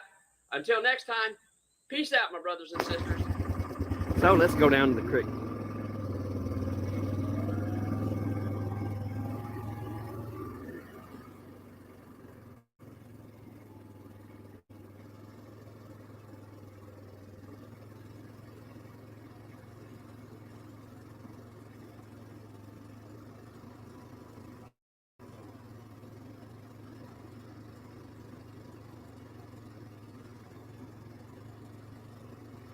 I got his butt propped up a little bit here with a towel underneath his jeans.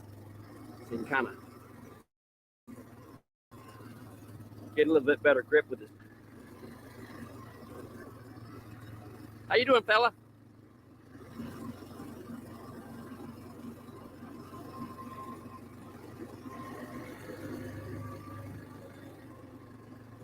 Go check out the creek.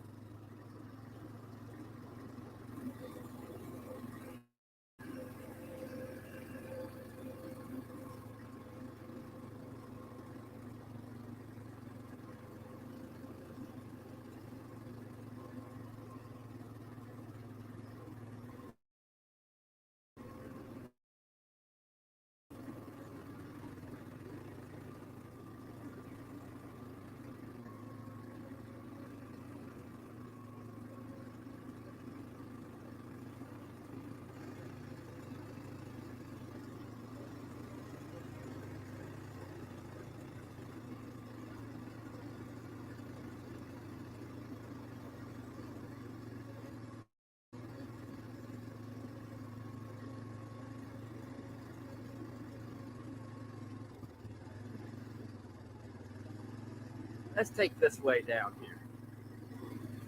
Hang on, buddy. Hang on.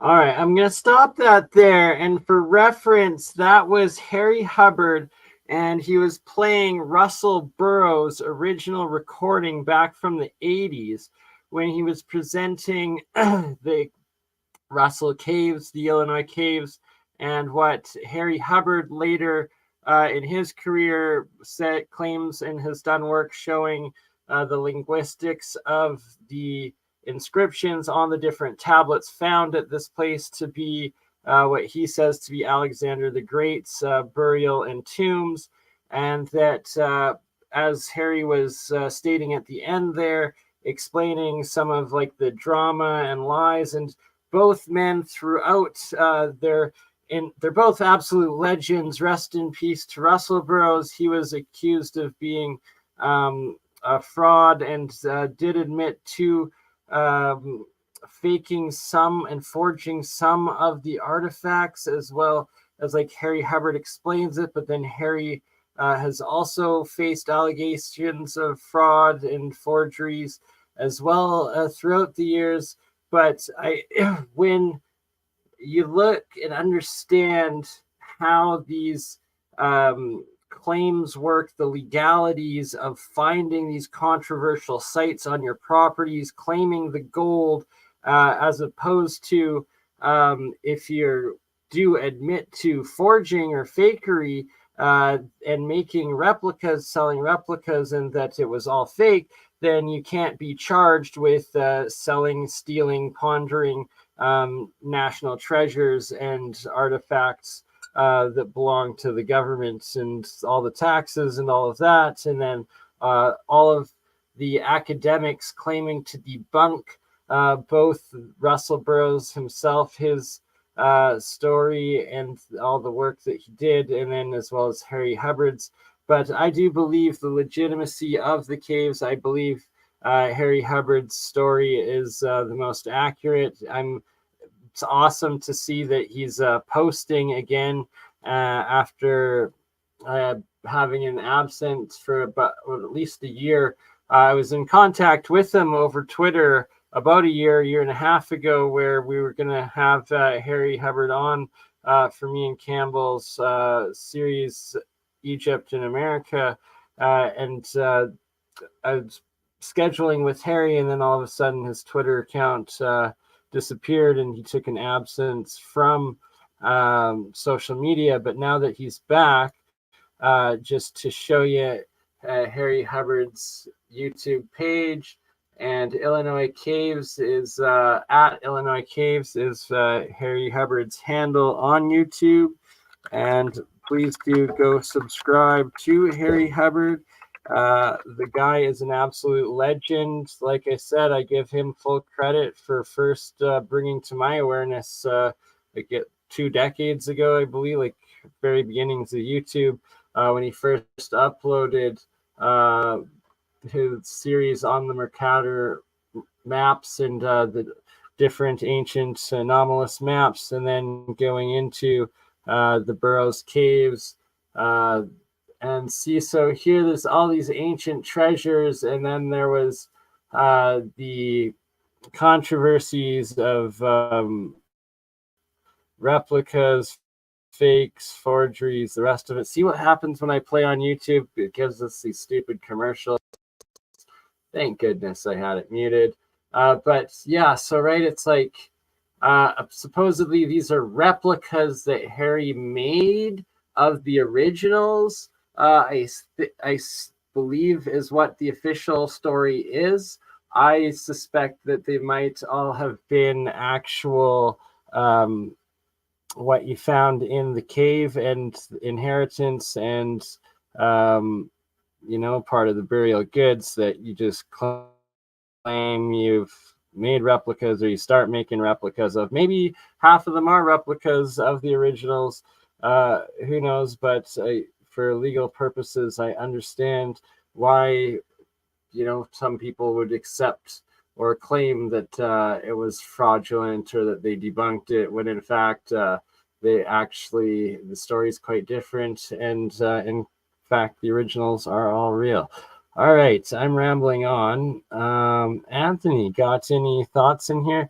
And Only Truth, sorry, it was you, good sir, I do believe, that was requesting the knowledge of the coils and sales of coils.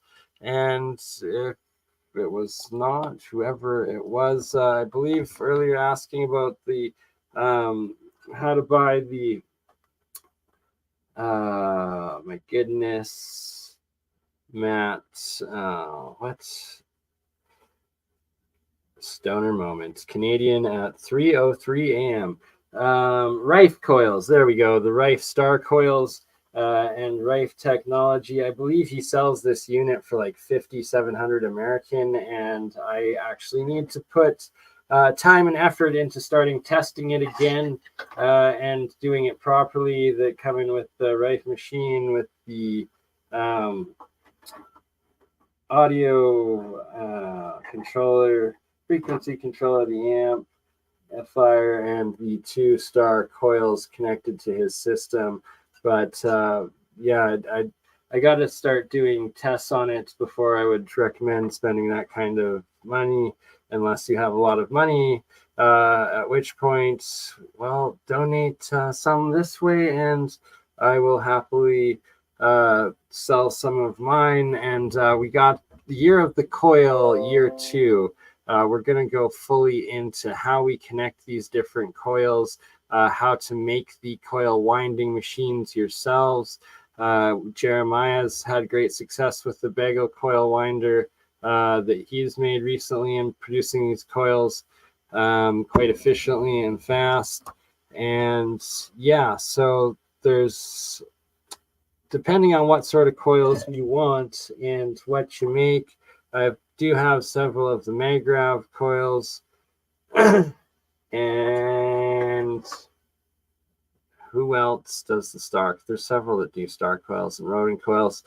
We gotta get back in full serious into Year of the Coil, and that will be the second half of tomorrow's stream with Real Science episode 44.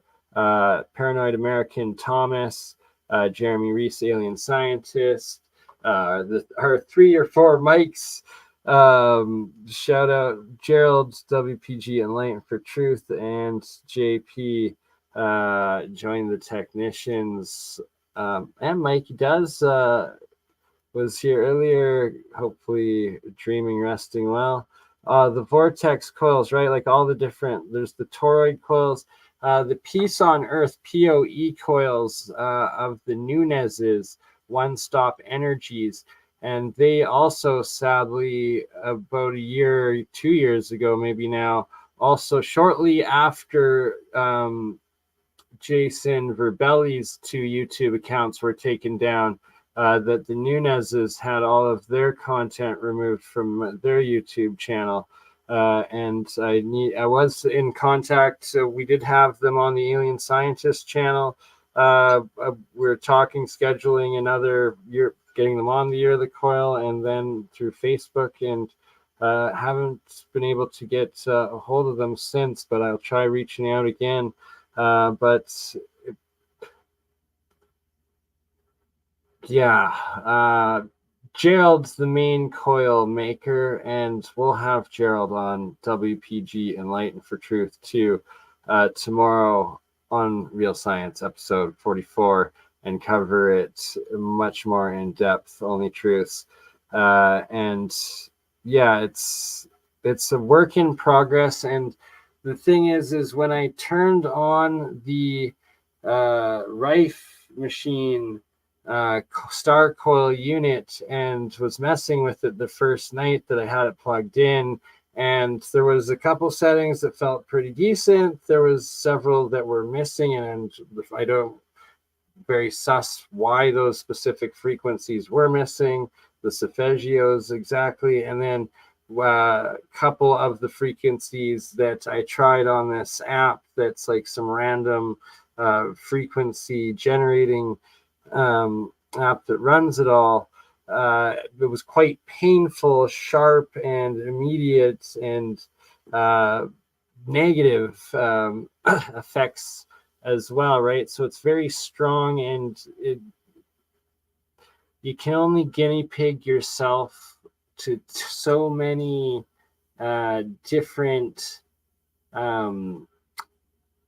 outside strong energy forces and fields and bombardment before you break down and start causing yourself cancers and diseases and illnesses until we have it, more figured out. Thus, the whole point of my ramble is that it's still a very young science, but it has exponential, insane potential and legitimacy to it. It just the same with these monoatomics, diatomics, ormus, GANs, whatever you want to call it, colloidal water, colloidal silver, gold, purple gold, purple silver, stuff like that. And that, one simple thing illustrating on between Bert and Ernie right now, when I poured some boiling water in on the current silver jar, it turned everything blue, aka this diatomic, which becomes poisonous, most likely the red as well.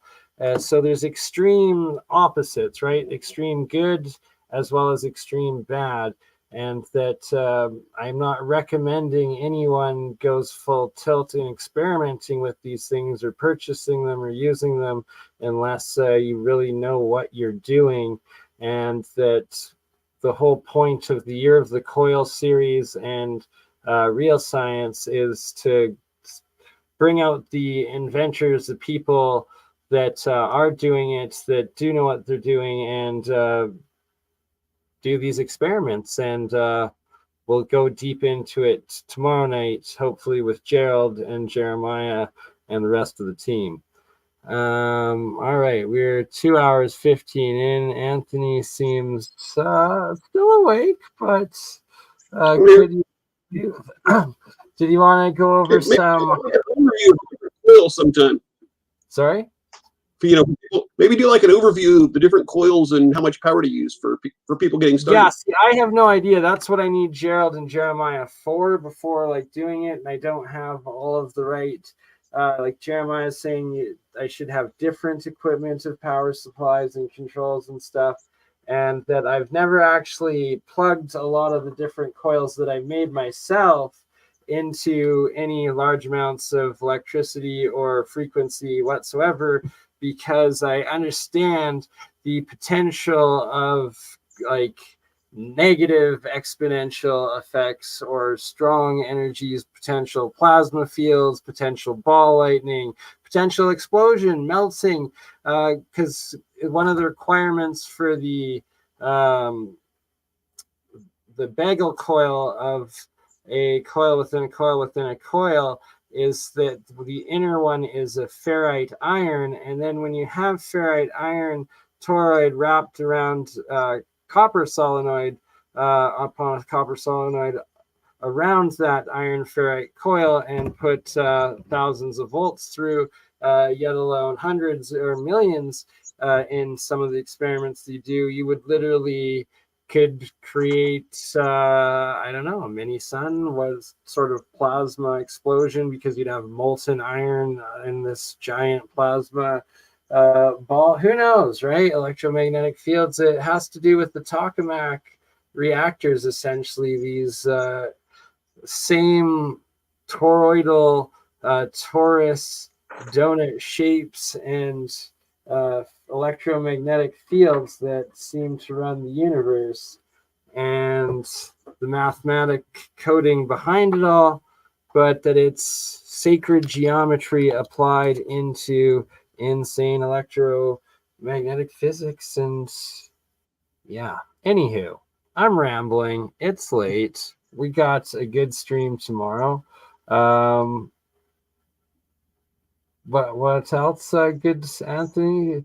Yeah, so tomorrow bring it up with Gerald and Jeremiah, and we will get into it. And I will do some live tests of the showing off the official ways of the Rife coils and machine again with the app, and we'll do some live experiments with it. And hopefully I just don't hit any of the frequencies that hurt, and find the ones that make you feel good. I was thinking the same. Hey, does anybody have any details on replicating the Searle system, or even like the prototype when he was 14? Yeah, so that's Jason Verbelli. He's built a couple himself. He works in like advanced electromagnetic manufacturing in somewhere in America. I forget where. Forgive me, but he himself had built a couple, and then there's the Searle Society that he's a member of, that as a whole group have several, I believe 3 or 4 working models of it and still running, and are based in Silicon Valley or somewhere in California, if I'm correct. Yeah, that sounds right.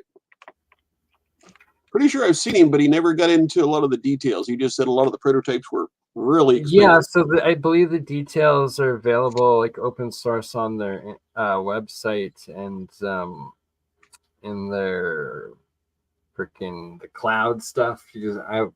That's something else I'll bring up with Tim in the next APEC, and we'll get on contacting Jason. I'll email him again. I was in correspondence with him. He was stoked to come back on, and then after his YouTube channels got removed, and they then rejected his appeal, and I believe it's absolute bullshit, and he should get his both channels fully restored in full, because they claimed it was on health, misgiving health advice. It was 2 videos that he had made out of like his thousands on different physics theories, magnets, electromagnets, presentations of physics and different conferences, real technology in the lab, construction, all sorts of just amazing real science. Like Jason Rubelli was cutting edge, next level stuff. And he had 2 videos just speculating and showing different test results of magnetic water and structured water, and they banned both of his channels and removed them permanently. And I encourage everybody to please petition and write to YouTube to restore Jason Verbelli's science channels, because the Real Verbs is real science, and it was wrongfully censored. And it, you know, I would be devastated too. Like, I'm still upset, and please also take up the cause. And in that same email to YouTube, ask for Bernard Conkin, my first YouTube channel, to be restored, as it is also to this day deleted and terminated. But although it was, you know, 14 or 15 years old at this point, like my original channel, and this was actually the background in it, this same Magrav coil, but in copper oxide, submerged above other layers of monoatomics and diatomics. There's actually 4 different layers of salt water, electrolytes, and ormus materials and wires connecting each, and I was making stacked saltwater batteries that also produce hydrogen all on their own. And that's something that we will be going further in tomorrow. But basically, that's what you see between Bert and Ernie. All these things is I put these coils into the salt water, produce tons of hydrogen off the cathode with extremely low voltage, which is one aspect of utilizing these triple electromagnetic fields from the copper solenoid bagel coils and Magrav coils and star coils and rodent coils. And you're also exponentially increasing your surface area exposure to that electrolyte on that cathode side with a very low voltage, but an extremely strong electromagnetic, sustained electromagnetic field that you have a exponential gain in hydrogen production of the salt water out of very, very little electric input, thus most likely getting over unity potential by several fold.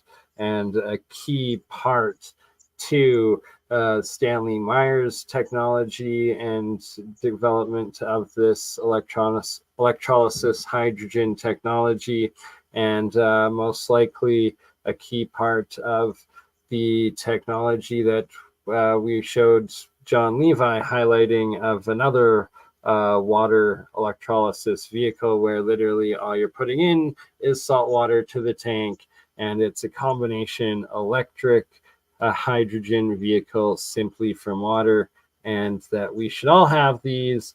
It's very easy to convert both diesel, and the key part that John Levi was stating in the case that he was showing is that it was converting gasoline cylinder engines into hydrogen through water. And on TikTok, there's all sorts of shorts showing these key breakthrough technologies and them being utilized and allowed in the third worlds, like throughout Asia, Southeast Asia, throughout as well Africa and South America. And one I recently saw was, I believe, Colombia or Ecuador, where they have electrolysis flashlight battery chargers, where they literally put a scoop of salt water in, and it's these exact same jar battery style, Baghdad battery style saltwater battery things that I'm making and working with and working out, that they've come out with and used, that uses a bamboo shoot, copper sheets, I believe some zinc and something else, exactly the same as what I use, that you put in salt water. It runs for, I believe, at least a week, but I think they get up to a month of it constant, nonstop, bright LED, as well as your cell phone charger and a couple USB charging outlets out of this saltwater electrolysis battery system that they make out of recycled materials. So I'll try to get that for tomorrow as well. And any last words for tonight, Anthony? I'm just thinking a lot of the experiments they showed over time, like the palladium loading for the cold fusion and the others, actually took like weeks to like months to build up before they showed results. So it'd be interesting to have these experiments for a long period and see what happens. Absolutely. And you just brought up such a key part of it. And what I've learned through this electrolysis stuff, the cycles of like a week or a month that gets the coating like this, if you can see the straight pink, that is this copper pipe in this red state metamaterial that Sir Isaac Newton talks of. And then the anode side that is nano-coated all itself in red metamaterial, as well as black carbons in some of them. Do you both have a coating, or is it just the one with the wire? Sorry? Do you both have a coating on it, or was it just the one with the wire? They have two different nano layerings. The pipe, the pink crystalline pipe, has a crystal lattice structure, a copper crystal lattice structure. It's literally copper in its crystalline state. It reflects light, sparkles, and grows in crystal formations off of it. And that's the anode side when it's in an active red state that Sir Isaac Newton states is the form of metals to transmutate from one solid into another, quote unquote, and a key part of this advanced alchemical science of the past. And yeah, so the cathode usually gains particle or layers and different structures, what might be tritium, deuterium, all sorts of different combinations of, because electrolysis, you're breaking hydrogen water down into hydrogen and oxygen molecules and atoms on the atomic level that can then off the anode, they oxidize and hydroxides with the metals and break down into the crystalline transmutative state. And then on the cathode side, they add on and build into solid crystal, like structured layers, these nano layered structure. Oh, it's so fascinating. But I'm rambling, and hold on. Maybe I have reference pulled up. Let's see what is in. Looks interesting tomorrow, too. Here we go. So right here you can see the black buildup on the cathode and the blue breakdown on the anode side of these reactions. And on the systems always. This was a little chunk of blood mucus that I put in, just a tiny speck, a pinprick, into this silver bismuth copper reaction. Here at this point, it's pure silver ounce on both anode and cathode, and it was in there for about 3 days, and it grew to the size of my thumb at that point, of like this biological matter of my own that like just fascinating. So when you bring the stories of homunculus into these alchemical jars and practices and the requirements of biological tissue in a electrical creation jar, it's quite fascinating. And the different the biochemical implications and amplifications, and then verifications of like ancient witchcraft and alchemy and like potions and stuff. It's biological matter. And I've shown off the cathode sides when you put blood into the reaction.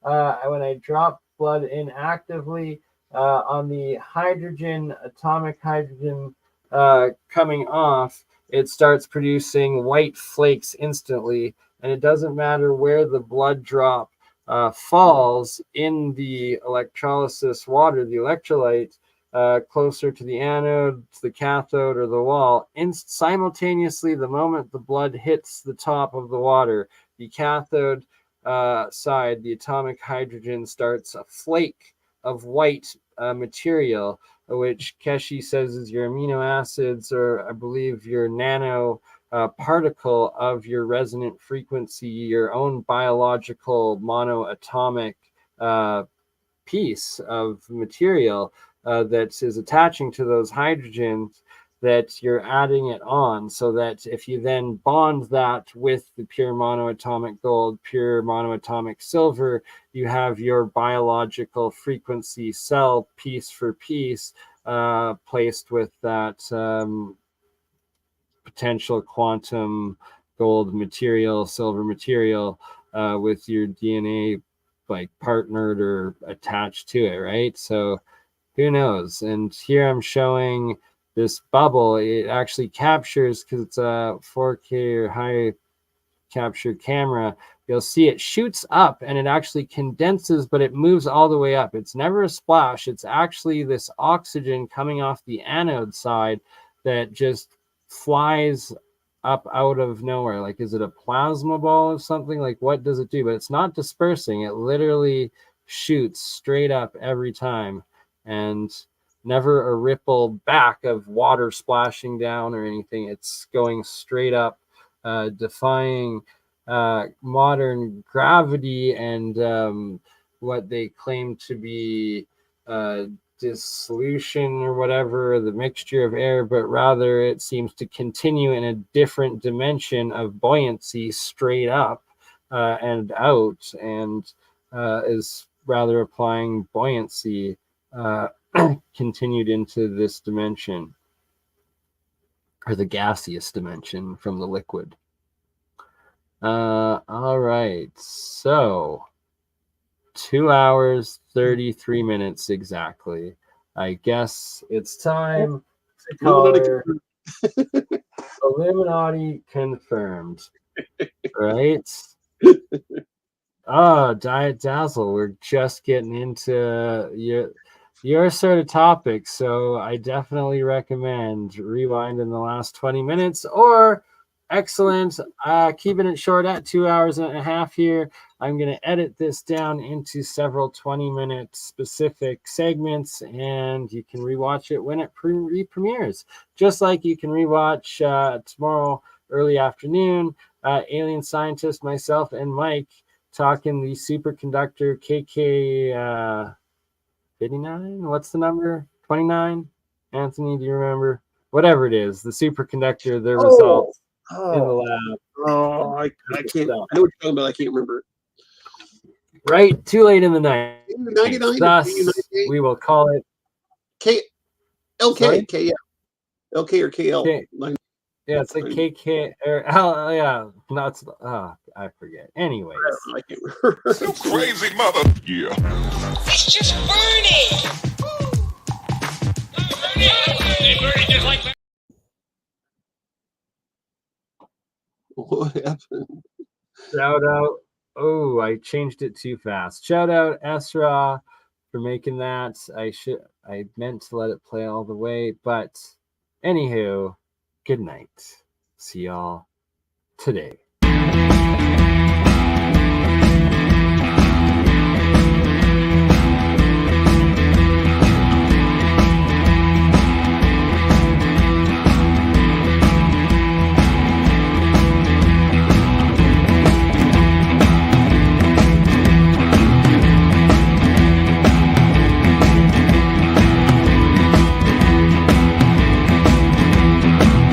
Always get to the thank you so much.